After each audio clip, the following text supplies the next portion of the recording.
ಓಂ ನಮೋ ಭಗವತೆ ವಾಸುದೇವಾಯ.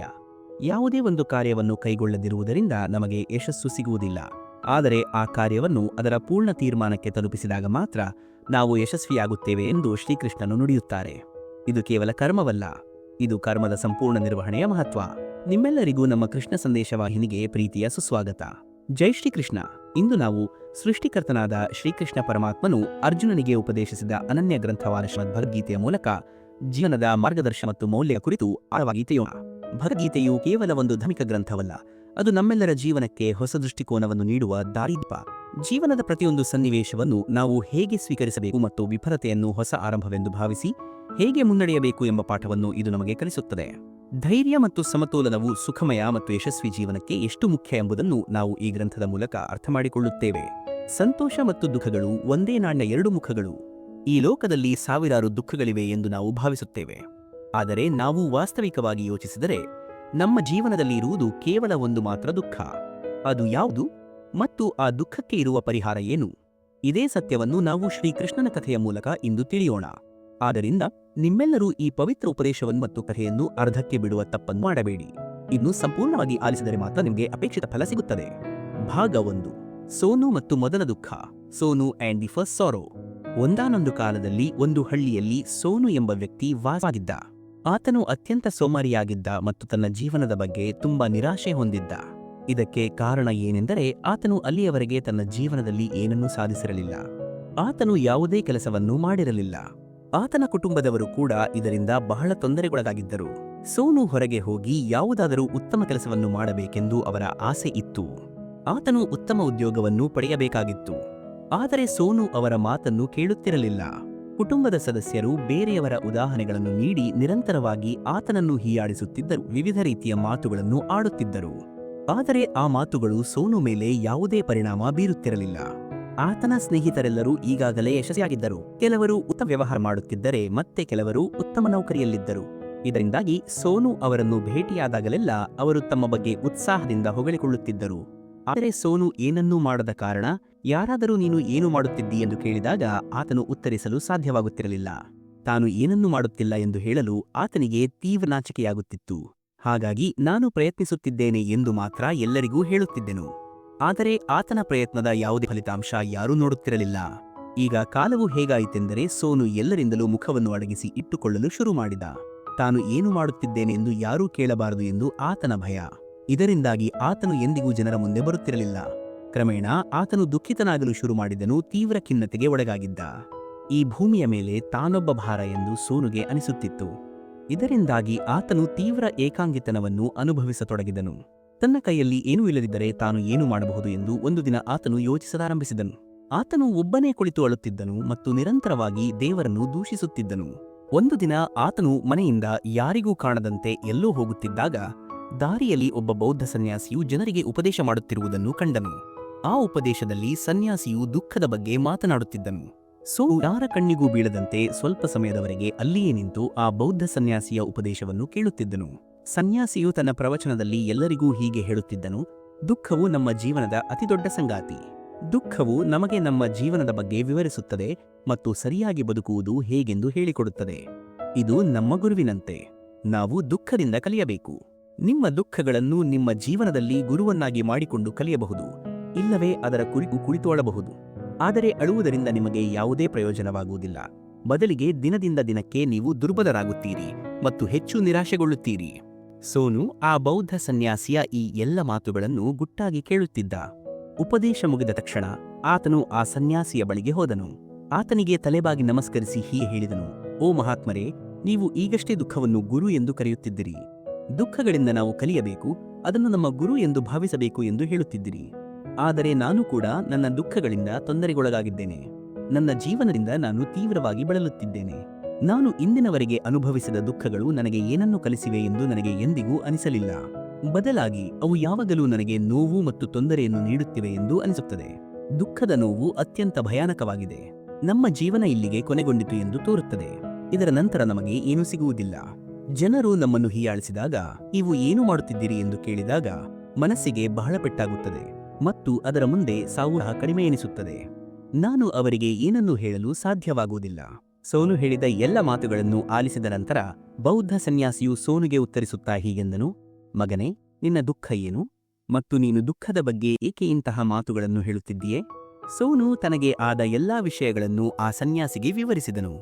ಓ ಮಹಾತ್ಮರೇ, ನನ್ನ ದುಃಖಕ್ಕೆ ನಿಮ್ಮ ಬಳಿ ಏನಾದರೂ ಪರಿಹಾರವಿದೆಯೇ ಎಂದು ಕೇಳಿದನು. ಸೋನು ಈ ಮಾತನ್ನು ಕೇಳಿದ ಆ ಬೌದ್ಧ ಸನ್ಯಾಸಿಯು ನಗಲಾರಂಭಿಸಿ ಸೋನುಗೆ ಹೀಗೆಂದನು, ಮಗನೇ, ಯಾವಾಗ ನಿನ್ನ ಜೀವನದಲ್ಲಿ ನಿಜವಾದ ದುಃಖ ಬರುತ್ತದೆಯೋ ಆಗ ನೀನು ನನ್ನ ಬಳಿಗೆ ಬಾ. ನಾನು ಖಂಡಿತವಾಗಿ ಅದರ ಪರಿಹಾರವನ್ನು ನಿನಗೆ ಹೇಳುತ್ತೇನೆ. ಸನ್ಯಾಸಿಯ ಈ ಮಾತುಗಳನ್ನು ಕೇಳಿ ಸೋನು ಆಶ್ಚರ್ಯಚಕಿತನಾದನು. ತಾನು ಇಲ್ಲಿಯವರೆಗೆ ಅನುಭವಿಸಿದ ನೋವು ನಿಜವಾದ ನೋವು ಅಲ್ಲವೇ ಎಂದು ಆತನಿಗೆ ಅರ್ಥವಾಗುತ್ತಿರಲಿಲ್ಲ. ತಾನು ಅನುಭವಿಸಿದ ಹಿಂಸೆ, ಕೇಳಿದ ಅವಮಾನಗಳು, ಎದುರಿಸಿದ ತೊಂದರೆಗಳು ನಿಜವಾದ ನೋವು ಅಲ್ಲವೇ? ಮುಂದೆ ಆತನು ತನ್ನ ಮನಸ್ಸಿನಲ್ಲಿಯೇ ಹೀಗೆಂದುಕೊಂಡನು, ನನ್ನವರೇ ನನ್ನನ್ನು ಅರ್ಥಮಾಡಿಕೊಳ್ಳಲು ಸಾಧ್ಯವಾಗಲಿಲ್ಲವೆಂದರೆ ಈ ಬೌದ್ಧ ಸನ್ಯಾಸಿ ನನ್ನನ್ನು ಹೇಗೆ ಅರ್ಥಮಾಡಿಕೊಳ್ಳುತ್ತಾನೆ? ಇದನ್ನು ಯೋಚಿಸಿ ಆತನು ಅಲ್ಲಿಂದ ಹೊರಟು ಹೋದನು. ಸೋನು ಜರ ಹೀಯಾಳಿಕೆಗಳಿಂದ ಬಹಳ ಬೇಸತ್ತಿದ್ದನು. ಆತನು ಬಹಳ ನಿರಾಶೆಗೊಂಡಿದ್ದ. ಇದರಿಂದಾಗಿ ಆತನು ಈಗ ಏನಾದರೂ ಮಾಡಲೇಬೇಕು ಎಂದು ನಿರ್ಧರಿಸಿದನು. ತನ್ನ ತಂದೆಯಿಂದ ಸ್ವಲ್ಪ ಹಣವನ್ನು ತೆಗೆದುಕೊಂಡು ಅದರಿಂದ ಒಂದು ವ್ಯಾಪಾರವನ್ನು ಪ್ರಾರಂಭಿಸಿದನು. ಕನಿಷ್ಠ ತನ್ನ ಮಗ ಏನಾದರೂ ಮಾಡಲು ಪ್ರಯತ್ನಿಸುತ್ತಿದ್ದಾನೆ ಎಂದು ಅವನ ತಂದೆಗೆ ಸಂತೋಷವಾಯಿತು. ಆದರೆ ಸೋನುಗೆ ವ್ಯಾಪಾರದಲ್ಲಿ ಯಾವುದೇ ಯಶಸ್ಸು ಸಿಗುತ್ತಿರಲಿಲ್ಲ. ಇದರಿಂದಾಗಿ ಆತನು ಬಹಳ ನಿರಾಶೆಗೊಂಡಿದ್ದ. ಏನು ಮಾಡಬೇಕು, ತನ್ನ ವ್ಯಾಪಾರವನ್ನು ಹೇಗೆ ಮುಂದುವರಿಸಬೇಕು ಎಂದು ಆತನಿಗೆ ಅರ್ಥವಾಗುತ್ತಿರಲಿಲ್ಲ. ಆಗ ಅವನ ತಂದೆ ಹೀಗೆಂದರು, ಮಗನೇ, ಪರವಾಗಿಲ್ಲ, ನೀನು ಇದೇ ರೀತಿ ಪ್ರಯತ್ನಿಸುತ್ತಿರು. ಇಂದಲ್ಲದಿದ್ದರೆ ನಾಳೆ ನೀನು ಖಂಡಿತ ಯಶಸ್ಸನ್ನು ಪಡೆಯುತ್ತೀಯ. ಸೋನು ತನ್ನ ತಂದೆಯ ಮಾತನ್ನು ಕೇಳಿ ತನ್ನ ವ್ಯಾಪಾರದಲ್ಲಿ ಇನ್ನಷ್ಟು ಕಠಿಣ ಪರಿಶ್ರಮದಿಂದ ಕೆಲಸ ಮಾಡಲು ಶುರು ಮಾಡಿದನು. ಕ್ರಮೇಣ ಆತನಿಗೆ ಯಶಸ್ಸು ಸಿಗಲಾರಂಭಿಸಿತು ಮತ್ತು ಆತನು ವೇಗವನ್ನು ಪಡೆದನು. ಕೇವಲ 3 ವರ್ಷಗಳಲ್ಲಿ ಆತನು ಒಬ್ಬ ದೊಡ್ಡ ವ್ಯಾಪಾರಿಯಾದನು. ಈಗ ಆತನಿಗೆ ಸಂಪತ್ತಿನ ಕೊರತೆ ಇರಲಿಲ್ಲ. ಹಿಂದೆ ಆತನನ್ನು ಇಷ್ಟಪಡದಿದ್ದ ಜನರೆಲ್ಲರೂ ಈಗ ಆತನನ್ನು ಇಷ್ಟಪಡುತ್ತಿದ್ದರು, ಕಾಳಜಿ ವಹಿಸುತ್ತಿದ್ದರು, ಆತನ ಕೆಲಸವನ್ನು ಮೆಚ್ಚುತ್ತಿದ್ದರು. ಆತನ ಹೆತ್ತವರು ಕೂಡ ಮಗನ ಯಶಸ್ಸಿನಿಂದ ಅತ್ಯಂತ ಸಂತೋಷವಾಗಿದ್ದರು. ಭಾಗ 2, ಲೋಭ ಮತ್ತು ಎರಡನೆಯ ದುಃಖ, greed and the second sorrow. Sonu ಸ್ನೇಹಿತರ ಸಂಖ್ಯೆಯು ನಿರಂತರವಾಗಿ ಹೆಚ್ಚಾಗುತ್ತಿತ್ತು. ಸೋನುವಿನ ಕೆಲವು ಸ್ನೇಹಿತರು ಆತನಿಗೆ ತನ್ನ ವ್ಯಾಪಾರವನ್ನು ಇನ್ನಷ್ಟು ವೇಗವಾಗಿ ಬೆಳೆಸಬೇಕು, ಅದನ್ನು ಇನ್ನಷ್ಟು ವಿಸ್ತರಿಸಬೇಕು ಎಂದು ಸಲಹೆ ನೀಡಿದರು. ನೀನು ಇಂದು ಈ ನಗರದ ಅತಿದೊಡ್ಡ ವ್ಯಾಪಾರಿಯಾಗಿರುವಾಗ ಇಷ್ಟೊಂದು ಸಂತೋಷವಾಗಿದ್ದೀಯೆ ಮತ್ತು ಇವರೆಲ್ಲರೂ ನಿನ್ನ ಜೊತೆಯಲ್ಲಿದ್ದಾರೆ. ನೀನು ಈ ರಾಜ್ಯದ ಅತಿದೊಡ್ಡ ವ್ಯಾಪಾರಿಯಾದರೆ ಆಗ ಏನಾಗಬಹುದೆಂದು ನೀನು ಯೋಚಿಸು. ಆಗ ನಿನ್ನ ಮನೆಯಲ್ಲಿ ಜನರ ಗುಂಪು ಸೇರಿರುತ್ತದೆ. ಜನರು ನಿನ್ನನ್ನು ಭೇಟಿಯಾಗಲು ಸಮಯ ಕೇಳುತ್ತಾರೆ. ಈ ರಾಜ್ಯದ ರಾಜನು ಕೂಡ ನಿನ್ನನ್ನು ಭೇಟಿಯಾಗಲು ಬಯಸುತ್ತಾನೆ. ಆತನು ನಿನ್ನನ್ನು ಹೊಗಳುತ್ತಾನೆ ಮತ್ತು ಒಂದು ವೇಳೆ ಅಗತ್ಯ ಬಂದರೆ ಆತನು ಖಂಡಿತವಾಗಿ ನಿನ್ನಿಂದ ಹಣವನ್ನು ಎರವಲು ಪಡೆಯಲು ಬರುತ್ತಾನೆ. ಸ್ನೇಹಿತರ ಈ ಮಾತು ಸೋನುಗೆ ಬಹಳ ಇಷ್ಟವಾಯಿತು.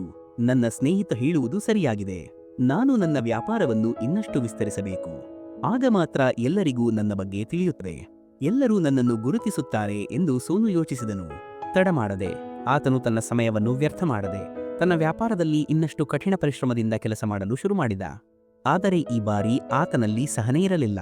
ಇದರಿಂದಾಗಿ ತನ್ನ ವ್ಯಾಪಾರವು ವೇಗವಾಗಿ ಮತ್ತು ದೊಡ್ಡದಾಗಿ ಬೆಳೆಯಬೇಕು ಎಂಬ ದುರಾಸೆಯಿಂದ ಆತನು ಕೆಲವು ಅನ್ಯಾಯದ ಕ್ರಮಗಳನ್ನು ಕೈಗೊಂಡನು. ಆತನು ಅನೇಕ ಜನರಿಂದ ದೊಡ್ಡ ಮೊತ್ತದ ಹಣವನ್ನು ಸಾಲವಾಗಿ ತೆಗೆದುಕೊಂಡನು. ಇದರಿಂದಾಗಿ ಆತನ ಮೇಲೆ ಸಾಕಷ್ಟು ಸಾಲವಾಯಿತು. ಮಾತ್ರವಲ್ಲ, ಆತನು ಇಲ್ಲಿಗೆ ನಿಲ್ಲಿಸಲಿಲ್ಲ. ಇನ್ನಷ್ಟು ಹೆಚ್ಚು ಲಾಭ ಗಳಿಸುವ ಪ್ರಯತ್ನದಲ್ಲಿ ಆತನು ತನ್ನ ಸರಕುಗಳ ಗುಣಮಟ್ಟವನ್ನು ಹಾಳು ಮಾಡಿದನು. ಸರಕುಗಳ ಗುಣಮಟ್ಟ ಕೆಟ್ಟದ್ದರಿಂದ ಆತನ ವಸ್ತುಗಳಲ್ಲಿ ಹಿಂದೆ ಇದ್ದ ಗುಣಮಟ್ಟ ಈಗ ಇರಲಿಲ್ಲ. ಆದರೆ ಆತನು ತನ್ನ ಸ್ನೇಹಿತರ ಮಾತನ್ನು ಕೇಳುತ್ತಿದ್ದನು. ಸ್ನೇಹಿತರು ಏನು ಹೇಳುತ್ತಾರೋ ಅದನ್ನೇ ಮಾಡುತ್ತಿದ್ದನು. ತನ್ನ ವ್ಯಾಪಾರವನ್ನು ಇನ್ನಷ್ಟು ವೇಗವಾಗಿ ಹೆಚ್ಚಿಸಲು ಆತನು ಇತರ ಸಣ್ಣ ವ್ಯಾಪಾರಿಗಳ ವಿರುದ್ಧವೂ ತೂರಿ ಮಾಡಲು ಶುರು ಮಾಡಿದನು. ಇದರಿಂದ ಅವನಿಗೆ ಮೊದಲಿದ್ದ ಮನಸ್ಸಿನ ಶಾಂತಿ ಈಗ ಇರಲಿಲ್ಲ. ಆತನು ಸರಿಯಾಗಿ ನಿಲ್ಲಿಸಲು ಸಾಧ್ಯವಾಗುತ್ತಿರಲಿಲ್ಲ. ಇಡೀ ರಾಜ್ಯದಲ್ಲಿ ಹೇಗೆ ಹರಡಬೇಕು, ಯಾದ ಅತಿದೊಡ್ಡ ವ್ಯಾಪಾರಿಯಾಗುವುದು ಎಂಬ ಒಂದೇ ಯೋಚನೆಯಲ್ಲಿ ಆತನು ಮಗ್ನನಾಗಿದ್ದನು. ಆದಷ್ಟು ಬೇಗ ತನ್ನ ವ್ಯಾಪಾರವನ್ನು ದೊಡ್ಡದಾಗಿ ಮಾಡಲು ಆತನು ಹಗಲು ರಾತ್ರಿ ಕಷ್ಟಪಟ್ಟು ಕೆಲಸ ಮಾಡುತ್ತಿದ್ದ. ಈಗ ಆತನ ಬಳಿ ಎಲ್ಲವೂ ಇತ್ತು. ಹಣ, ಸಂಪತ್ತು, ಮನೆ, ಕಾರುಗಳು, ಸೇವಕರು, ಎಲ್ಲಾ ಸೌಕರ್ಯಗಳಿದ್ದವು. ಆದರೂ ಸಹ ಆತನು ಆ ವಿಷಯಗಳ ಲಾಭವನ್ನು ಪಡೆಯಲು ಸಾಧ್ಯವಾಗುತ್ತಿರಲಿಲ್ಲ. ಏಕೆಂದರೆ ಆತನ ಸಂಪೂರ್ಣ ಗಮನವು ತನ್ನ ವ್ಯಾಪಾರದ ಮೇಲೆ ಮಾತ್ರ ಇತ್ತು. ತನ್ನ ವ್ಯಾಪಾರವನ್ನು ಹೆಚ್ಚಿನ ಎತ್ತರಕ್ಕೆ ಕೊಂಡೊಯ್ಯುವಲ್ಲಿ ಆತನು ತೊಡಗಿದ್ದನು. ಒಂದು ದಿನ ಸೋನು ತನ್ನ ರಥದಲ್ಲಿ ಕುಳಿತು ರಸ್ತೆಯಲ್ಲಿ ಹೋಗುತ್ತಿದ್ದನು. ಆಗ ದಾರಿಯಲ್ಲಿ ಆ ಗುರುಗಳ ಆಶ್ರಮವು ಎದುರಾಯಿತು. ಇದನ್ನು ಕಂಡ ಸೋನು ಆ ಬೌದ್ಧ ಸನ್ಯಾಸಿಯ ಬಳಿಗೆ ಹೋದನು. ಆತನಿಗೆ ಹೀಗೆಂದನು, ಓ ಮಹಾತ್ಮರೇ, ನನ್ನ ಜೀವನದಲ್ಲಿ ಯಾವುದೇ ನಿಜವಾದ ದುಃಖ ಎದುರಾದರೆ ಮಾತ್ರ ನಾನು ನಿಮ್ಮ ಬಳಿಗೆ ಬರಬೇಕು ಎಂದು ನೀವು ಹೇಳಿದ್ದಿರಿ. ಅದಕ್ಕಾಗಿಯೇ ನಾನು ಇಲ್ಲಿಗೆ ಬಂದಿದ್ದೇನೆ. ಇಂದು ನಾನು ಬಹಳ ದುಃಖಿತನಾಗಿದ್ದೇನೆ. ರಾತ್ರಿ ನನಗೆ ನಿದ್ರೆ ಬರುತ್ತಿಲ್ಲ. ಎಲ್ಲವನ್ನೂ ಹೊಂದಿದ್ದರೂ ಅವುಗಳನ್ನು ಆನಂದಿಸಲು ನನಗೆ ಸಾಧ್ಯವಾಗುತ್ತಿಲ್ಲ. ಆತನು ತನ್ನ ಎಲ್ಲಾ ವಿಷಯಗಳನ್ನು ಒಂದೊಂದಾಗಿ ಆ ಬೌದ್ಧ ಸನ್ಯಾಸಿಗೆ ತಿಳಿಸಿದನು. ಆಗ ಆ ಬೌದ್ಧ ಸನ್ಯಾಸಿಯು ಸೋನುಗೆ ಹೀಗೆಂದನು, ಮಗನೇ, ನೀನು ಮೊದಲ ಬಾರಿಗೆ ಬಂದಾಗಲೂ ಬಹಳ ದುಃಖಿತನಾಗಿದ್ದೆ. ಆದರೆ ಆಗ ನಿನ್ನ ದುಃಖದಿಂದ ನೀನು ಏನು ಕಲಿತೆ? ಇದಕ್ಕೆ ಉತ್ತರಿಸುತ್ತಾ ಸೋನು ಆ ಬೌದ್ಧ ಸನ್ಯಾಸಿಗೆ ಹೀಗೆಂದನು, ಓ ಮಹಾತ್ಮರೇ, ನಾನು ನನ್ನ ಜೀವನದಲ್ಲಿ ಏನನ್ನೂ ಮಾಡಲು ಸಾಧ್ಯವಾಗದಿದ್ದಾಗ ಕೇವಲ ಯೋಚಿಸುವುದರಿಂದ ಏನೂ ಆಗುವುದಿಲ್ಲ ಎಂದು ನನ್ನ ದುಃಖಗಳಿಂದ ಕಲಿತೆ. ಅದಕ್ಕಾಗಿ ನಾವು ಏನಾದರೂ ಮಾಡಲೇಬೇಕು ಮತ್ತು ಯಾವುದೇ ಕೆಲಸವನ್ನು ಮಾಡುವುದರಿಂದ ಮಾತ್ರ ನಾವು ಯಶಸ್ವಿಯಾಗುವುದಿಲ್ಲ.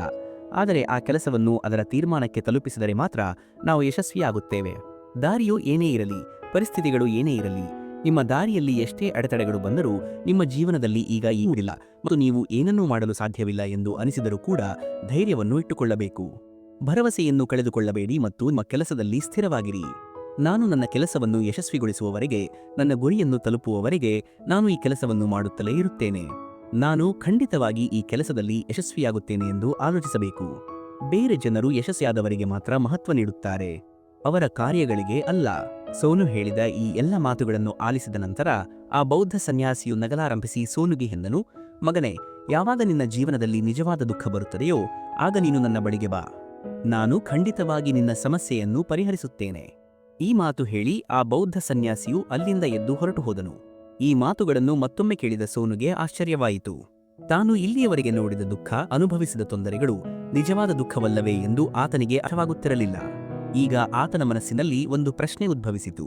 ನಿಜವಾದ ದುಃಖ ಎಂದರೇನು ಮತ್ತು ಅದರ ಗುರುತು ಏನು? ಮತ್ತು ನಾನು ಯಾವ ಸಮಯದಲ್ಲಿ ನಿಜವಾದ ದುಃಖದಲ್ಲಿರುತ್ತೇನೆ ಎಂದು ನನಗೆ ಹೇಗೆ ತಿಳಿಯುತ್ತದೆ? ಆದರೆ ಆತನು ಏನನ್ನೂ ಹೇಳಲಿಲ್ಲ. ಆತನು ಇದೆಲ್ಲವನ್ನೂ ಯೋಚಿಸುತ್ತಿರುವಾಗ ಆ ಬೌದ್ಧ ಸನ್ಯಾಸಿಯು ಒಂದು ದೊಡ್ಡ ಪಾತ್ರೆಯನ್ನು ಹಿಡಿದು ಸೋನು ಬಳಿಗೆ ಬಂದನು. ಆ ಪಾತ್ರೆಯೊಳಗೆ ಚಿನ್ನದ ನಾಣ್ಯಗಳಿದ್ದವು. ಆ ಪಾತ್ರೆಯನ್ನು ನೀಡುತ್ತಾ ಆ ಬೌದ್ಧ ಸನ್ಯಾಸಿಯು ಸೋನುಗೆ ಹೀಗೆಂದನು, ಮಗನೇ, ಇದನ್ನು ಆ ಮರದ ಕೆಳಗೆ ಹೂತು ಹಾಕು, ಏಕೆಂದರೆ ಇದು ನನಗೆ ಯಾವುದೇ ಪ್ರಯೋಜನಕ್ಕೆ ಬರುವುದಿಲ್ಲ. ನನಗೆ ಅಗತ್ಯವಿದ್ದಾಗ ನಾನು ಅದನ್ನು ಅಲ್ಲಿಂದ ಅಗೆದು ತೆಗೆಯುತ್ತೇನೆ, ಆದರೆ ಸದ್ಯಕ್ಕೆ ಅದನ್ನು ಅಲ್ಲಿ ಮಣ್ಣಿನೊಳಗೆ ಹೂತು ಹಾಕು. ಸೋನು ಆ ಬೌದ್ಧ ಸನ್ಯಾಸಿಯ ಮಾತುಗಳನ್ನು ಒಪ್ಪಿ ಆ ಮರದ ಕೆಳಗೆ ಹೋಗಿ ಆ ಪಾತ್ರೆಯನ್ನು ಮಣ್ಣಿನಲ್ಲಿ ಹೂತು ಹಾಕಿದನು. ಇದನ್ನು ಮಾಡಿದ ನಂತರ ಆತನು ಗುರುಗಳಿಗೆ ತಲೆಬಾಗಿ ಅಲ್ಲಿಂದ ತನ್ನ ಮನೆಗೆ ಹಿಂತಿರುಗಿದನು. ಭಾಗ 3, ಸಂಪೂರ್ಣ ನಷ್ಟ ಮತ್ತು ಮೂರನೆಯ ದುಃಖ, complete loss and the third sorrow. ಕಾಲವು ನಿಧಾನವಾಗಿ ಕಳೆಯಿತು. ಸಮಯದೊಂದಿಗೆ ಸೋನು ವ್ಯಾಪಾರದಲ್ಲಿ ಇನ್ನಷ್ಟು ಪ್ರಗತಿ ಸಾಧಿಸಿದ್ದ. ಆದರೆ ಸರಕುಗಳ ಗುಣಮಟ್ಟವು ಉತ್ತಮವಾಗಿಲ್ಲದ ಕಾರಣ ಈಗ ಆತನ ವ್ಯಾಪಾರವು ನಷ್ಟವನ್ನು ಅನುಭವಿಸಲು ಶುರುಮಾಡಿತು ಮತ್ತು ಕ್ರಮೇಣ ಆತನ ವ್ಯಾಪಾರವು ಸಂಪೂರ್ಣವಾಗಿ ನಾಶವಾಯಿತು. ಈಗ ಆತನ ಬಳಿ ಏನೂ ಉಳಿದಿರಲಿಲ್ಲ. ವಾಸ್ತವವಾಗಿ ಆತನು ತೆಗೆದುಕೊಂಡ ಸಾಲಗಳನ್ನು ಮರುಪಾವತಿ ಮಾಡಬೇಕಾಗಿತ್ತು. ತಾನು ತೆಗೆದುಕೊಂಡ ಸಾಲಗಳೆಲ್ಲವೂ ಸ್ನೇಹಿತರಿಂದಲೇ ಎಂದು ಯೋಚಿಸಿ ಆತನು ಸಮಾಧಾನಗೊಂಡಿದ್ದನು. ಇದರಿಂದಾಗಿ ಅವುಗಳನ್ನು ಮರುಪಾವತಿಸಲು ತಾನು ಸ್ವಲ್ಪ ಸಮಯ ತೆಗೆದುಕೊಳ್ಳಬಹುದು ಎಂದು ಭಾವಿಸಿದ್ದನು. ತನ್ನ ಕಷ್ಟದ ಸಮಯದಲ್ಲಿ ತನ್ನ ಸ್ನೇಹಿತರು ತನಗೆ ಬೆಂಬಲ ನೀಡುತ್ತಾರೆ ಎಂದು ಆತನು ಭಾವಿಸುತ್ತಿದ್ದನು. ಆದರೆ ಮೊದಲಿಗೆ ಆತನ ಸ್ನೇಹಿತರೇ ತಮ್ಮ ಸಾಲವನ್ನು ಮರುಪಾವತಿಸುವಂತೆ ಕೇಳಲು ಶುರುಮಾಡಿದರು. ಆಗ ಸೋನುಗೆ ಯಾರೂ ತನ್ನವರಲ್ಲ ಎಂದು ಅರಿವಾಯಿತು. ಸಾಲವನ್ನು ಮರುಪಾವತಿಸಲು ಆತನು ತನ್ನ ಸ್ನೇಹಿತರಲ್ಲಿ ಸ್ವಲ್ಪ ಸಮಯವನ್ನು ಕೇಳಿದನು. ಆದರೆ ಸೋನುವಿನ ಸ್ನೇಹಿತರಲ್ಲಿ ಯಾರೊಬ್ಬರೂ ಆತನಿಗೆ ಸಾಲ ಮರುಪಾವತಿಗೆ ಸಮಯ ನೀಡಲಿಲ್ಲ. ಬದಲಾಗಿ ಅವರು ಆತನನ್ನು ಕೊಲೆ ಮಾಡುವ ಬೆದರಿಕೆ ಹಾಕಲು ಶುರುಮಾಡಿದರು. ತನ್ನ ಸ್ನೇಹಿತರ ಈ ಎಲ್ಲ ಮಾತುಗಳನ್ನು ಕೇಳಿ ಸೋನು ಬಹಳ ಆಶ್ಚರ್ಯಗೊಂಡನು. ಆತನು ಯೋಚಿಸುತ್ತಿದ್ದ ಎಲ್ಲವೂ ತಲೆಕೆಳಗಾಯಿತು. ಯಾವ ವ್ಯಾಪಾರವು ಆತನಿಗೆ ಸ್ನೇಹಿತರನ್ನು ಇಷ್ಟೊಂದು ಹಿತೈಷಿಗಳನ್ನು ಗಳಿಸಿಕೊಟ್ಟಿತ್ತು, ಅವರೆಲ್ಲರೂ ಆತನಿಂದ ದೂರವಾಗಲು ಶುರುಮಾಡಿದರು. ಪ್ರತಿಯೊಬ್ಬರೂ ಆತನಿಂದ ದೂರವಿರಲು ಬಯಸಿದರು. ಯಾರೊಬ್ಬರೂ ಆತನಿಗೆ ಬೆಂಬಲ ನೀಡಲು ಬಯಸಲಿಲ್ಲ. ನಿಧಾನವಾಗಿ ಆತನ ಎಲ್ಲಾ ಆಸ್ತಿಯನ್ನು ಹರಾಜು ಹಾಕಲಾಯಿತು. ಈಗ ಆತನ ಬಳಿ ಏನೂ ಉಳಿದಿರಲಿಲ್ಲ. ಆತನು ಬೀದಿಗೆ ಬಂದಿದ್ದನು. ಆತನು ಹತಾಶನಾಗಿ ತನ್ನ ಹೆತ್ತವರೇ ಹೇಳಿದನು, ತಂದೆಯೇ, ದಯವಿಟ್ಟು ನನಗೆ ಸಹಾಯ ಮಾಡಿ. ನನ್ನ ಮೇಲೆ ಬಹಳ ಸಾಲವಿದೆ. ನಾನು ಅದನ್ನು ಹಿಂತಿರುಗಿಸಬೇಕು. ದಯವಿಟ್ಟು ನನಗೆ ಸ್ವಲ್ಪ ಹಣ ಕೊಡಿ. ಇದಕ್ಕೆ ಸೋನು ತಂದೆಯು ಸೋನುಗೆ ಹೀಗೆಂದರು, ಮಗನೇ, ನನ್ನ ಬಳಿ ಇರುವುದು ಈ ಚಿಕ್ಕ ಮನೆಯಷ್ಟೇ. ನಾನು ಇದನ್ನು ಸಹ ನಿನಗೆ ಈಗ ಕೊಟ್ಟುಬಿಟ್ಟರೆ, ಮಾರಾಟ ಮಾಡಿಬಿಟ್ಟರೆ ನಾನು ಮತ್ತು ನಿನ್ನ ತಾಯಿಯು ಎಲ್ಲಿ ಇರಬೇಕು? ನಾವು ಬೀದಿ ಬೀದಿ ಅಲೆಯಬೇಕಾಗುತ್ತದೆ. ಬೀದಿಗಳಲ್ಲಿ ಭಿಕ್ಷೆ ಬೇಡಬೇಕಾಗುತ್ತದೆ. ನಮ್ಮ ಬಳಿ ಉಳಿದಿರುವ ಆಸ್ತಿ ಇದೊಂದೇ. ಅದಕ್ಕಾಗಿಯೇ ನಾನು ನಿನ್ನನ್ನು ಕ್ಷಮೆಯಾಚಿಸುತ್ತೇನೆ. ತನ್ನ ಹೆತ್ತವರ ಬಾಯಿಂದ ಈ ಮಾತುಗಳನ್ನು ಕೇಳಿದ ಸೋನು ಅಲ್ಲಿಂದ ಸುಮ್ಮನೆ ಹೊರಟು ಹೋದನು. ಈಗ ತನ್ನ ಬಳಿ ಏನೂ ಉಳಿದಿಲ್ಲ ಎಂದು ಆತನು ಮನಸ್ಸಿನಲ್ಲಿ ಯೋಚಿಸುತ್ತಿದ್ದನು. ತನಗೆ ಇದ್ದದ್ದೆಲ್ಲ ಲೂಟಿಯಾಗಿದೆ, ನಾಶವಾಗಿದೆ. ಈಗ ಬದುಕಿ ಏನು ಮಾಡಲಿ? ಈಗ ತನ್ನ ಸಾಲಗಾರರಿಂದ ಮುಕ್ತಿ ಪಡೆಯಲು ತನಗಿರುವ ಒಂದೇ ದಾರಿ ಏನೆಂದರೆ ಆತ್ಮಹತ್ಯೆ. ಇದನ್ನು ಯೋಚಿಸಿ ಆತನು ಒಂದು ಎತ್ತರದ ಬೆಟ್ಟವನ್ನು ತಲುಪಿದನು. ಆತನು ಬೆಟ್ಟವನ್ನು ಏರುತ್ತಿರುವಾಗ ಆ ಬೌದ್ಧ ಸನ್ಯಾಸಿಯು ಹೇಳಿದ್ದ ಮಾತು ನೆನಪಾಯಿತು. ನಿಮಗೆ ನಿಜವಾದ ದುಃಖ ಎದುರಾದಾಗ ಮಾತ್ರ ನೀವು ನನ್ನ ಬಳಿಗೆ ಬರಬೇಕು. ನಾನು ಖಂಡಿತವಾಗಿ ನಿಮ್ಮ ಸಮಸ್ಯೆಯನ್ನು ಪರಿಹರಿಸುತ್ತೇನೆ. ಇದನ್ನು ಯೋಚಿಸಿ ಮತ್ತೊಮ್ಮೆ ಸೋನು ಮನಸ್ಸಿನಲ್ಲಿ ಭರವಸೆಯ ಅಲೆ ಮೂಡಿತು. ಸೋನು ತಕ್ಷಣವೇ ಆ ಬೌದ್ಧ ಸನ್ಯಾಸಿಯ ಬಳಿಗೆ ಓಡಿದನು. ಸೋನು ಆತನಿಗೆ ತಲೆಬಾಗಿ ತನಗೆ ಆದ ಎಲ್ಲ ವಿಷಯಗಳನ್ನು ಹೇಳಿದನು. ಓ ಮಹಾತ್ಮರೇ, ನಿಜವಾದ ದುಃಖ ನನ್ನ ಮೇಲೆ ಬಂದಾಗ ನೀವು ಅದನ್ನು ಖಂಡಿತವಾಗಿ ಪರಿಹರಿಸುತ್ತೀರಿ ಎಂದು ಹೇಳಿದ್ದಿರಿ. ಆಗ ಆ ಬೌದ್ಧ ಸನ್ಯಾಸಿಯು ಸೋನು ಈ ಮಾತನ್ನು ಕೇಳಿದ ನಂತರ ನಗಲಾರಂಭಿಸಿ ಹೀಗೆಂದನು, ಮಗನೇ, ನಿಜವಾದ ದುಃಖ ಎಲ್ಲಿದೆ? ಯಾವಾಗ ನಿನ್ನ ಜೀವನದಲ್ಲಿ ನಿಜವಾದ ದುಃಖ ಬರುತ್ತದೆಯೋ ಆಗ ನಾನು ಅದನ್ನು ಖಂಡಿತವಾಗಿ ಪರಿಹರಿಸುತ್ತೇನೆ. ಬೌದ್ಧ ಸನ್ಯಾಸಿಯ ಈ ಮಾತುಗಳನ್ನು ಕೇಳಿ ಸೋನು ತನ್ನ ಸಹನೆಯನ್ನು ಕಳೆದುಕೊಂಡನು. ಬೌದ್ಧ ಸನ್ಯಾಸಿಗೆ ಹೀಗೆಂದನು, ಓ ಮಹಾತ್ಮರೇ, ಈ ನಿಜವಾದ ದುಃಖ ಎಂದರೇನು? ನಾನು ಇಲ್ಲಿಯವರೆಗೆ ಎದುರಿಸಿದ ದುಃಖ, ಅನುಭವಿಸಿದ ತೊಂದರೆಗಳು ದುಃಖವಲ್ಲವೇ? ಇದನ್ನು ದುಃಖ ಎಂದು ಕರೆಯುವುದಿಲ್ಲವೇ? ಆಗ ಆ ಬೌದ್ಧ ಸನ್ಯಾಸಿಯು ಸೋನುಗೆ ಹೀಗೆಂದನು, ಮಗನೇ, ಮೊದಲು ನೀನು ನಿನ್ನ ದುಃಖದಿಂದ ಏನು ಕಲಿತೆ ಎಂದು ನನಗೆ ಹೇಳು. ಇದಕ್ಕೆ ಉತ್ತರಿಸುತ್ತಾ ಸೋನು ಆ ಬೌದ್ಧ ಸನ್ಯಾಸಿಗೆ ಹೀಗೆಂದನು, ಓ ಮಹಾತ್ಮರೇ, ನಾನು ನೋಡಿದ್ದೇನೆ. ನಿಮ್ಮ ಪ್ರಗತಿಯಲ್ಲಿ ನಿಮ್ಮನ್ನು ಹಿಂಬಾಲಿಸುವ ನಿಮ್ಮೊಂದಿಗೆ ಸೇರಿಕೊಳ್ಳುವ ಜನರು, ಅವರು ಖಂಡಿತವಾಗಿ ನಿಮಗೆ ದ್ರೋಹ ಮಾಡುತ್ತಾರೆ. ಏಕೆಂದರೆ ಅಂತಹ ಜನರು ನಿಮ್ಮ ಕೆಟ್ಟ ಸಮಯದಲ್ಲಿ ನಿಮಗೆ ಬೆಂಬಲ ನೀಡಲು ಹೋಗುವುದಿಲ್ಲ. ಬದಲಿಗೆ ಅವರು ನಿಮ್ಮ ಲಾಭವನ್ನು ಪಡೆಯಲು ಪ್ರಯತ್ನಿಸುತ್ತಾರೆ. ಆದ್ದರಿಂದ ಅಂತಹ ಜನರನ್ನು ನೀವು ನಂಬಬಾರದು. ಬದಲಾಗಿ ನಿಮ್ಮ ವೈಫಲ್ಯದ ಸಮಯದಲ್ಲಿ, ನಿಮ್ಮ ಕಷ್ಟದ ಸಮಯದಲ್ಲಿ ನಿಮ್ಮೊಂದಿಗೆ ನಿಲ್ಲುವವರು ಮಾತ್ರ ನಿಮ್ಮ ನಿಜವಾದ ಸ್ನೇಹಿತರು ಮತ್ತು ಅವರು ನಿಮ್ಮೊಂದಿಗೆ ಇರುತ್ತಾರೆ. ಮತ್ತು ಅಂತಹ ಜನರು ನಿಮಗೆ ಬಹಳ ವಿರಳವಾಗಿ ಸಿಗುತ್ತಾರೆ. ಅಂತಹ ಜನರನ್ನು ಕಂಡುಕೊಳ್ಳುವವರು ಯಾವಾಗೂ ಅವರನ್ನು ಗೌರವಿಸಬೇಕು. ಮುಂದೆ ಸೋನು ಬೌದ್ಧ ಸನ್ಯಾಸಿಗೆ ಹೀಗೆ ಹೇಳುತ್ತಾನೆ, ನೀವು ಯಾವುದೇ ಕೆಲಸವನ್ನು ಮಾಡುವಾಗ ಅದನ್ನು ಸಂಪೂರ್ಣ ಪ್ರಾಮಾಣಿಕತೆಯಿಂದ ಮಾಡಿ. ತಾಳ್ಮೆಯಿಂದ ಇರಿ, ದುರಾಸೆ ಪಡಬೇಡಿ ಮತ್ತು ನಿಮ್ಮ ಗುರಿಯನ್ನು ತಲುಪಲು ಯಾರಿಗೂ ಯಾವುದೇ ಪಿತೂರಿ ಮಾಡಬೇಡಿ. ಏಕೆಂದರೆ ಹೀಗೆ ಮಾಡುವುದರಿಂದ ಕೆಟ್ಟದ್ದು ನಿಮಗೆ ಆಗುತ್ತದೆ ಮತ್ತು ನೀವು ಯಾವಾಗಲೂ ನಷ್ಟದಲ್ಲಿರುತ್ತೀರಿ. ಸೋನು ಹೇಳಿದ ಎಲ್ಲ ಮಾತುಗಳನ್ನು ಆಲಿಸಿದ ನಂತರ ಆ ಬೌದ್ಧ ಸನ್ಯಾಸಿಯು ಆ ಮರದ ಬಳಿಗೆ ತಲುಪಿದನು. ಆತನು ಹೊಂಡವನ್ನು ಒಗೆದು ಆ ಪಾತ್ರೆಯನ್ನು ಹೊರತೆಗೆದು ಅದನ್ನು ಸೋನುಗೆ ನೀಡಿದನು. ಆ ಪಾತ್ರೆಯಲ್ಲಿ ಚಿನ್ನದ ನಾಣ್ಯಗಳಿದ್ದವು. ಆ ಪಾತ್ರೆಯನ್ನು ಸೋನುಗೆ ನೀಡುತ್ತಾ ಆ ಬೌದ್ಧ ಸನ್ಯಾಸಿಯು ಹೀಗೆಂದನು, ಇದನ್ನು ಹಿಡಿದುಕೋ ಮತ್ತು ಯಾವಾಗ ನಿನ್ನ ಜೀವನದಲ್ಲಿ ನಿಜವಾದ ದುಃಖ ಬರುತ್ತದೆಯೋ ಆಗ ನೀನು ನನ್ನ ಬಳಿಗೆ ಬಾ. ನಾನು ಖಂಡಿತವಾಗಿ ಅದನ್ನು ಪರಿಹರಿಸುತ್ತೇನೆ. ಸೋನು ಇನ್ನೂ ಬಹಳ ಆಶ್ಚರ್ಯಗೊಂಡಿದ್ದನು. ಈ ನಿಜವಾದ ದುಃಖ ಎಂದರೇನು ಎಂದು ಆತನಿಗೆ ಅರ್ಥವಾಗುತ್ತಿರಲಿಲ್ಲ. ಆದರೆ ಆತನು ತನ್ನ ಕೈಯಲ್ಲಿರುವ ಚಿನ್ನದ ನಾಣ್ಯಗಳಿದ್ದ ಪಾತ್ರೆಯನ್ನು ನೋಡಿದನು. ಇದನ್ನು ನೋಡಿ ಕನಿಷ್ಠ ಈಗ ಸ್ವಲ್ಪ ಸಮಾಧಾನ ಸಿಗುತ್ತದೆ ಎಂದು ಆತನಿಗೆ ಮನಸ್ಸಿನಲ್ಲಿ ಅನಿಸಿತು. ನಾನು ನನ್ನ ಸ್ನೇಹಿತರ ಆ ಸಾಲವನ್ನು ಮರುಪಾವತಿ ಮಾಡಬಹುದು ಮತ್ತು ಮತ್ತೊಮ್ಮೆ ಹೊಸ ವ್ಯಾಪಾರವನ್ನು ಪ್ರಾರಂಭಿಸಲು ಸಾಧ್ಯವಾಗುತ್ತದೆ. ಆತನು ಆ ಬೌದ್ಧ ಸನ್ಯಾಸಿಗೆ ತಲೆಬಾಗಿ ನಮಸ್ಕರಿಸಿ ಧನ್ಯವಾದ ಹೇಳಿ ಅಲ್ಲಿಂದ ಹೊರಟು ಹೋದನು. ಸೋನು ಆ ಚಿನ್ನದ ನಾಣ್ಯಗಳಿಂದ ಎಲ್ಲರ ಸಾಲವನ್ನು ಹಿಂತಿರುಗಿಸಿದನು ಮತ್ತು ಮತ್ತೊಮ್ಮೆ ತನ್ನದೇ ಆದ ಒಂದು ಹೊಸ ವ್ಯಾಪಾರವನ್ನು ಪ್ರಾರಂಭಿಸಿದನು. ವ್ಯಾಪಾರವು ಚಿಕ್ಕದಾಗಿತ್ತು, ಆದರೆ ಈ ಬಾರಿ ಸೋನು ಬಹಳ ಸಂತೋಷವಾಗಿದ್ದನು. ಆತನು ಸಂಪೂರ್ಣ ಪ್ರಾಮಾಣಿಕತೆ, ಕಠಿಣ ಪರಿಶ್ರಮ ಮತ್ತು ಸಮರ್ಪಣೆಯಿಂದ ತನ್ನ ವ್ಯಾಪಾರದಲ್ಲಿ ಕೆಲಸ ಮಾಡಿದನು ಮತ್ತು ಶೀಘ್ರದಲ್ಲೇ ಆತನು ಮತ್ತೊಮ್ಮೆ ಒಬ್ಬ ದೊಡ್ಡ ವ್ಯಾಪಾರಿಯಾದನು. ಈ ಬಾರಿ ಆತನು ಯಾವುದೇ ದುರಾಸೆಯನ್ನು ತೋರಿಸಲಿಲ್ಲ ಮತ್ತು ಯಾರಿಗೂ ಯಾವುದೇ ಪಿತೂರಿ ಮಾಡಲಿಲ್ಲ. ಆದರೆ ಸಂಪೂರ್ಣ ಪ್ರಾಮಾಣಿಕತೆ ಮತ್ತು ಕಠಿಣ ಪರಿಶ್ರಮದಿಂದ ತನ್ನ ವ್ಯಾಪಾರದ ಮೇಲೆ ಕೆಲಸ ಮಾಡಿದನು.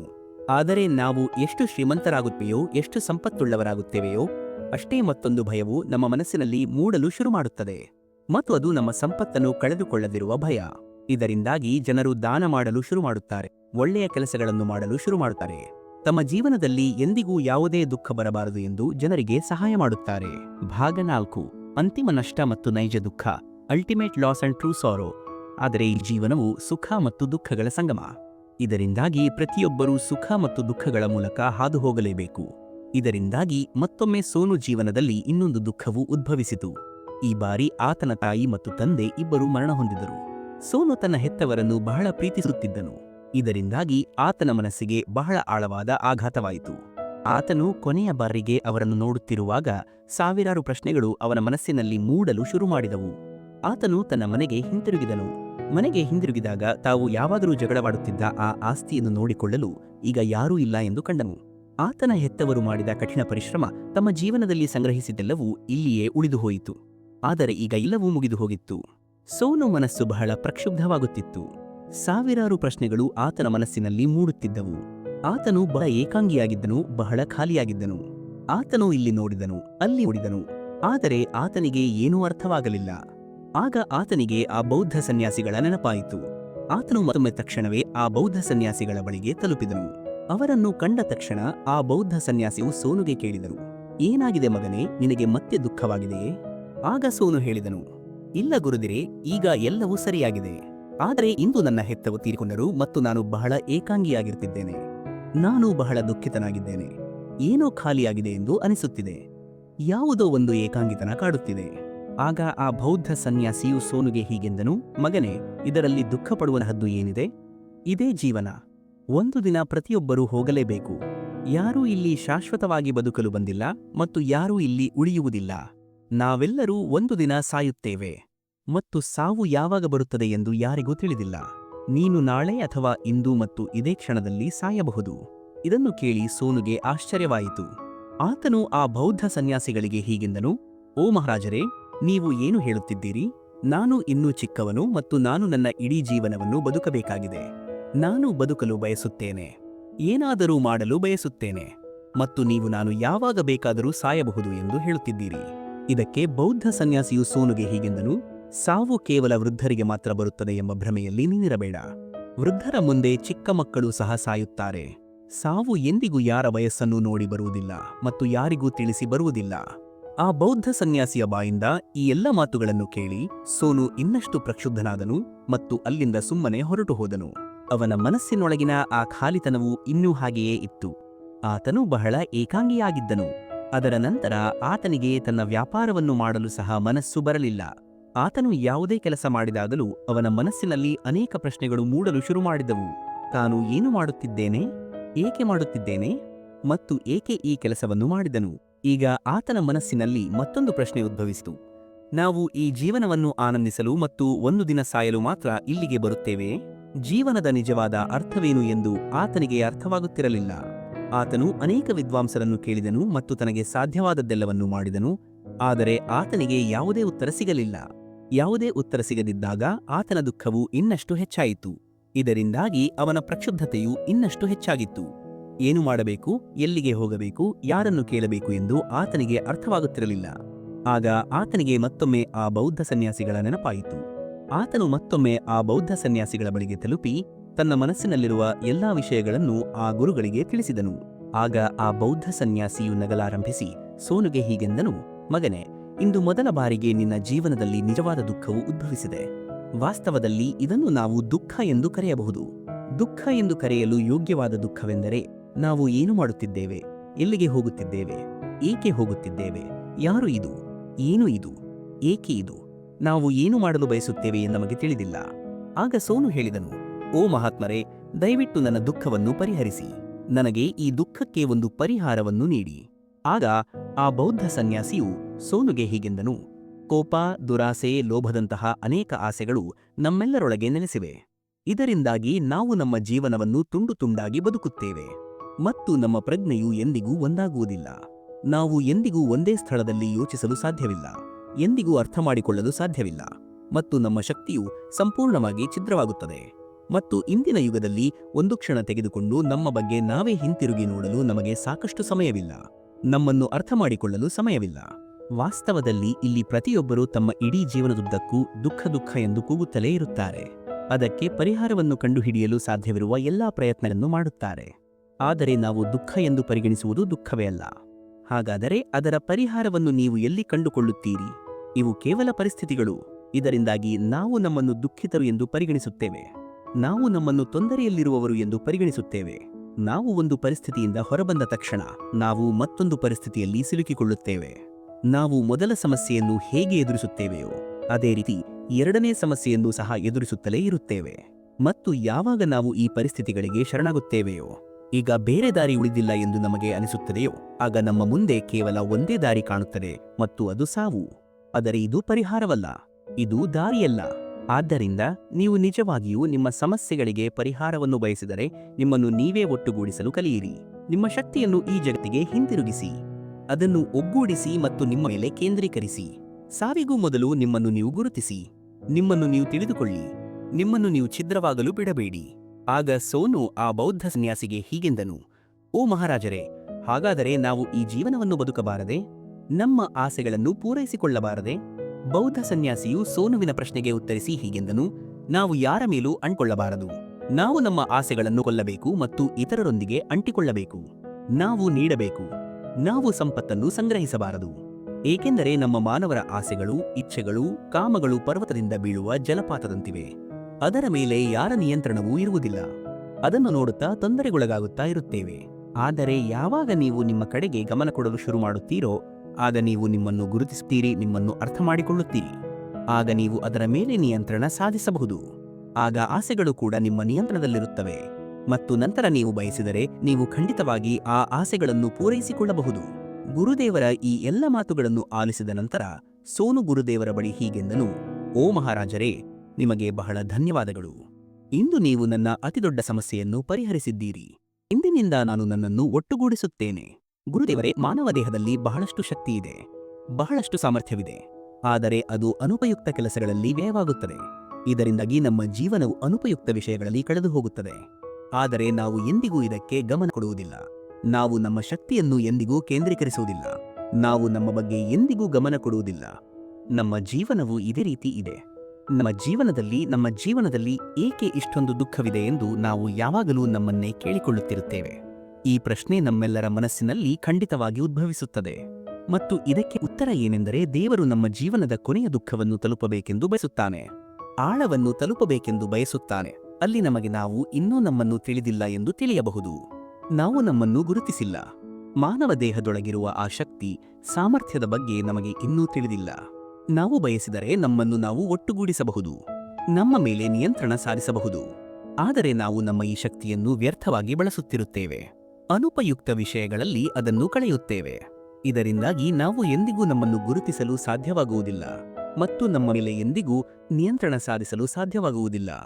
ಆದರೆ ನೀವು ನಿಮ್ಮನ್ನು ತಿಳಿದುಕೊಳ್ಳಲು ಬಯಸಿದರೆ, ನಿಮ್ಮನ್ನು ಗುರುತಿಸಲು ಬಯಸಿದರೆ, ಮೊದಲು ನೀವು ನಿಮ್ಮನ್ನು ಒಟ್ಟುಗೂಡಿಸಬೇಕು. ಅಂದರೆ ನೀವು ಧ್ಯಾನ ಮಾಡಬೇಕು.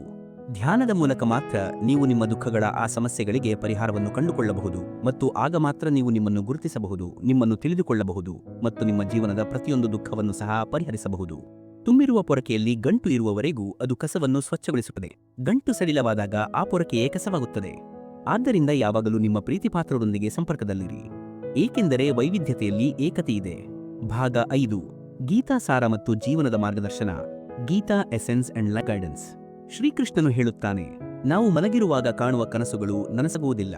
ಯಾವ ಕನಸುಗಳಿಗಾಗಿ ನೀವು ನಿದ್ರೆಯನ್ನು ಬಿಡುತ್ತೀರೋ ಆ ಕನಸುಗಳು ಮಾತ್ರ ನನಸಾಗುತ್ತವೆ. ಬಾಲ್ಯದಲ್ಲಿ ನಿದ್ರೆ ಬರುತ್ತಿತ್ತು, ಈಗ ನಮಗೆ ಸುಸ್ತಾದಾಗ ಮಾತ್ರ ನಿದ್ರೆಗೆ ಜಾರುತ್ತೇವೆ. ನಿಮ್ಮ ನಿನ್ನೆಯನ್ನು ಮರೆತು ಪ್ರಯತ್ನಿಸಿ. ಇಂದು ಇರುವುದನ್ನು ಬದುಕಲು ಪ್ರಯತ್ನಿಸಿ. ಬರುವ ಕ್ಷಣವು ತಾನಾಗಿಯೇ ಬರುತ್ತದೆ. ಪ್ರಯತ್ನಿಸುತ್ತಲೇ ಇರಿ. ವಿಷಾದವು ಭೂತಕಾಲವನ್ನು ಬದಲಾಯಿಸಲು ಸಾಧ್ಯವಿಲ್ಲ ಮತ್ತು ಚಿಂತೆಯು ಭವಿಷ್ಯವನ್ನು ನಿಭಾಯಿಸಲು ಸಾಧ್ಯವಿಲ್ಲ. ಆದ್ದರಿಂದ ವರ್ತಮಾನವನ್ನು ಆನಂದಿಸುವುದೇ ಜೀವನದ ನಿಜವಾದ ಸಂತೋಷ. ನೀವು ರುಚಿಯನ್ನು ಬಿಟ್ಟರೆ ದೇಹಕ್ಕೆ ಪ್ರಯೋಜನವಾಗುತ್ತದೆ ಮತ್ತು ನೀವು ವಿವಾದಗಳನ್ನು ಬಿಟ್ಟರೆ ಸಂಬಂಧಗಳಿಗೆ ಪ್ರಯೋಜನವಾಗುತ್ತದೆ. ಅದೇ ರೀತಿ ನೀವು ಅನುಪಯುಕ್ತ ಚಿಂತೆಗಳನ್ನು ತ್ಯಜಿಸಿದರೆ ಜೀವನಕ್ಕೆ ಪ್ರಯೋಜನವಾಗುತ್ತದೆ. ನಾವು ಪ್ರತಿಯೊಂದು ಸಂಬಂಧಕ್ಕೂ ಸಮಯ ನೀಡಬೇಕು, ಏಕೆಂದರೆ ನಾಳೆ ನಮಗೆ ಸಮಯ ಇರಬಹುದು, ಆದರೆ ಸಂಬಂಧವೇ ಇರದಿರಬಹುದು. ಯಾರೊಬ್ಬರೂ ನನ್ನೊಂದಿಗೆ ಕೋಪಗೊಳ್ಳಬಾರದು ಎಂದು ನಾನು ಪ್ರಯತ್ನಿಸುತ್ತಿದ್ದೇನೆ. ಜೀವನದಲ್ಲಿ ನನ್ನ ಪ್ರೀತಿಪಾತ್ರರ ಸಹವಾಸವನ್ನು ನಾನು ಬಿಡುವುದಿಲ್ಲ. ಯಾರಾದರೂ ನಿಮ್ಮನ್ನು ಹೊಗಳಿದರೆ ತಕ್ಷಣ ನೃತ್ಯ ಮಾಡಲು ಶುರು ಮಾಡಬೇಡಿ. ನೆನಪಿಡಿ, ಹೊಗಳಿಕೆಯ ಸೇತುವೆಯ ಕೆಳಗೆ ಸ್ವಾರ್ಥದ ನದಿಯೂ ಹರಿಯುತ್ತದೆ. ನಮ್ಮ ಜೀವನದಲ್ಲಿ ಸಮಸ್ಯೆಗಳು ಯಾವುದೇ ಕಾರಣವಿಲ್ಲದೆ ಬರುವುದಿಲ್ಲ. ಅವುಗಳ ಆಗಮನವು ನಮ್ಮ ಜೀವನದಲ್ಲಿ ನಾವು ಏನನ್ನಾದರೂ ಬದಲಾಯಿಸಬೇಕು ಎಂಬುದರ ಸಂಕೇತವಾಗಿದೆ. ಜೀವನದ ಬಗ್ಗೆ ಇರುವ ಅತ್ಯುತ್ತಮ ವಿಷಯವೆಂದರೆ ಅದು ಶಾಶ್ವತವಾಗಿ ಉಳಿಯುವುದಿಲ್ಲ. ಒಂದು ನಿರ್ದಿಷ್ಟ ವಯಸ್ಸಿನ ನಂತರ ಪ್ರತಿಯೊಬ್ಬರು ದಿನಗಳು, ಅದು ಒಳ್ಳೆಯದಿರಲಿ ಅಥವಾ ಕೆಟ್ಟದ್ದಿರಲಿ, ಕಳೆದು ಹೋಗುತ್ತವೆ ಎಂದು ಅರ್ಥ ಮಾಡಿಕೊಳ್ಳಲು ಶುರು ಮಾಡುತ್ತಾರೆ. ಜೀವನದ ಕೆಲವು ಅಧ್ಯಾಯಗಳು ಇಂದಲ್ಲದಿದ್ದರೆ ನಾಳೆ ಕೊನೆಗೊಳ್ಳಲೇಬೇಕು. ಹಾಗಾದರೆ ಇಂದು ನಿಮ್ಮೊಂದಿಗೆ ಇಲ್ಲದವರನ್ನು ಬಲವಂತವಾಗಿ ಹಿಡಿದಿಟ್ಟುಕೊಳ್ಳುವುದರಲ್ಲಿ ಏನು ಪ್ರಯೋಜನವಿದೆ? ನೀವು ಇಡೀ ಜೀವನ ಏಕಾಂಗಿಯಾಗಿ ಬದುಕಬೇಕಾದರೂ ಯಾರೊಂದಿಗೂ ಬಲವಂತವಾಗಿ ಸಂಬಂಧವನ್ನು ಉಳಿಸಿಕೊಳ್ಳಲು ಒತ್ತಾಯಿಸಬೇಡಿ. ಲೆಕ್ಕವನ್ನು ಇಟ್ಟುಕೊಳ್ಳಿ. ಇತ್ತೀಚಿನ ದಿನಗಳಲ್ಲಿ ಜನರು ನೀವು ನಮಗಾಗಿ ಏನು ಮಾಡಿದ್ದೀರಿ ಎಂದು ತಕ್ಷಣವೇ ಕೇಳುತ್ತಾರೆ. ಒಬ್ಬ ವ್ಯಕ್ತಿ ಎಷ್ಟೇ ಕೆಟ್ಟವನಾದರೂ ಆತನಲ್ಲಿ ಯಾವುದಾದರೂ ಒಂದು ಗುಣ ಖಂಡಿತವಾಗಿ ಇರುತ್ತದೆ. ಆತನ ಯೋಗಕ್ಷೇಮವನ್ನು ಕೇಳುವುದರಿಂದ ಯಾವ ಸ್ಥಿತಿ ಉತ್ತಮಗೊಳ್ಳುತ್ತದೆ? ಈ ಜನಸಂದಣಿಯ ಜಗತ್ತಿನಲ್ಲಿ ನಿಮಗಾಗಿ ಯಾರಾದರೂ ಇದ್ದಾರೆ ಎಂಬ ಸಮಾಧಾನವನ್ನು ಮಾತ್ರ ಅದು ನೀಡುತ್ತದೆ. ಕೆಟ್ಟ ಮನಸ್ಥಿತಿಯ ಜನರಿಗೆ ಕೇವಲ ವಿವರಿಸುವುದರಿಂದ ಎಲ್ಲವೂ ಅರ್ಥವಾಗುತ್ತಿದ್ದರೆ ಶ್ರೀಕೃಷ್ಣನು ಮಹಾಭಾರತವನ್ನು ಎಂದಿಗೂ ಆಗಲು ಬಿಡುತ್ತಿರಲಿಲ್ಲ. ಯಾವುದೇ ಸಂಬಂಧವಿರಲಿ, ಆ ಸಂಬಂಧದ ಆರವು ಜೀವಮಾನವಿಡೀ ಮುರಿಯದಂತೆ ಅದನ್ನು ನಿರ್ವಹಿಸಿ. ಜೀವನದ ಪ್ರತಿಯೊಂದು ಸುವರ್ಣ ತಿರುವಿನಲ್ಲಿ ನೆನಪುಗಳು ಉಳಿಯಲಿ. ನಗುವಿನ ನಗು ನಾಲಿಗೆಯ ಮೇಲೆ ಉಳಿಯಲಿ. ನೀವು ದುಃಖಿತರಾಗಬೇಡಿ ಮತ್ತು ಯಾರನ್ನು ದುಃಖಿತರಾಗಲು ಬಿಡಬೇಡಿ. ಜಗತ್ತಿನಲ್ಲಿ 4 ಸ್ಥಳಗಳು ಎಂದಿಗೂ ತುಂಬುವುದಿಲ್ಲ: ಸಮುದ್ರ, ಸ್ಮಶಾನ, ಬಾಯಾರಿಕೆಯ ಪಾತ್ರೆ ಮತ್ತು ಮನುಷ್ಯನ ಮನಸ್ಸು. ಯಾರೊಬ್ಬರೂ ಬಡವರ ಶಾಪವನ್ನು ಅಥವಾ 2 ಮುಖ ವ್ಯಕ್ತಿಯ ಸಲಹೆಯನ್ನು ಎಂದಿಗೂ ತೆಗೆದುಕೊಳ್ಳಬಾರದು. ನಿಮ್ಮ ಬಳಿ ಹಣವಿದ್ದರೆ ನಿಮ್ಮ ಅಸಾಮರ್ಥ್ಯವನ್ನು ಸಹ ಯಾರೂ ನೋಡಲು ಸಾಧ್ಯವಿಲ್ಲ, ಮತ್ತು ನೀವು ಬಡವರಾಗಿದ್ದರೆ ನಿಮ್ಮ ಸಾಮರ್ಥ್ಯವನ್ನು ಸಹ ಯಾರೂ ನೋಡಲು ಸಾಧ್ಯವಿಲ್ಲ. ನಿಮ್ಮವನು ಎಂದರೆ ನಿಮ್ಮನ್ನು ಬೇರೆ ಯಾರಿಗಾಗಿಯೂ ನಿರ್ಲಕ್ಷಿಸದವನು. ಸ್ವಲ್ಪ ಔಷಧಿಯಿಂದ ಭಯಾನಕ ರೋಗಗಳನ್ನು ಗುಣಪಡಿಸಬಹುದಾದಂತೆ, ಅದೇ ರೀತಿ ದೇವರ ಸ್ವಲ್ಪ ನೆನಪಿನಿಂದ ಅನೇಕ ನೋವುಗಳು ಮತ್ತು ದುಃಖಗಳನ್ನು ನಾಶ ಮಾಡಬಹುದು. ಸಮಯ ಎಷ್ಟೇ ಒಳ್ಳೆಯದಿರಲಿ ಅಥವಾ ಕೆಟ್ಟದಿರಲಿ, ಕೆಟ್ಟ ವಿಷಯಗಳು ಬದಲಾಗುತ್ತವೆ. ಒಳ್ಳೆಯ ಸಮಯದಲ್ಲಿ ನೀವು ಯಾವುದೇ ತಪ್ಪು ಕೆಲಸ ಮಾಡಬೇಡಿ. ಇದರಿಂದಾಗಿ ಕೆಟ್ಟ ಸಮಯದಲ್ಲಿ ಜನರು ನಿಮ್ಮನ್ನು ಬಿಟ್ಟು ಹೋಗುತ್ತಾರೆ. ಕೆಲವು ನ್ಯೂನತೆಗಳು ಸಹ ಮುಖ್ಯ. ನೀವು ಮನುಷ್ಯರಾಗಿದ್ದರೆ ಮಾನವನಂತೆ ಕಾಣುವುದು ಮುಖ್ಯ. ನೀವು ಸಂತೋಷವಾಗಿದ್ದೀರಿ ಎನ್ನುವುದು ಒಳ್ಳೆಯದು. ನಿಮ್ಮಿಂದ ಯಾರಾದರೂ ಸಂತೋಷವಾಗಿದ್ದರೆ ಅದು ಅತ್ಯುತ್ತಮ ವಿಷಯ. ಶ್ರೀಕೃಷ್ಣನು ಹೇಳುತ್ತಾನೆ, ಯಾರಾದರೂ ನಿಮಗೆ ದುಃಖ ನೀಡಿದರೆ ಕೆಟ್ಟದಾಗಿ ಭಾವಿಸಬೇಡಿ, ಏಕೆಂದರೆ ಜನರು ಹೆಚ್ಚು ಸಿಹಿಯಾದ ಹಣ್ಣುಗಳನ್ನು ಹೊಂದಿರುವ ಮರದ ಮೇಲೆ ಕಲ್ಲುಗಳನ್ನು ಎಸೆಯುತ್ತಾರೆ.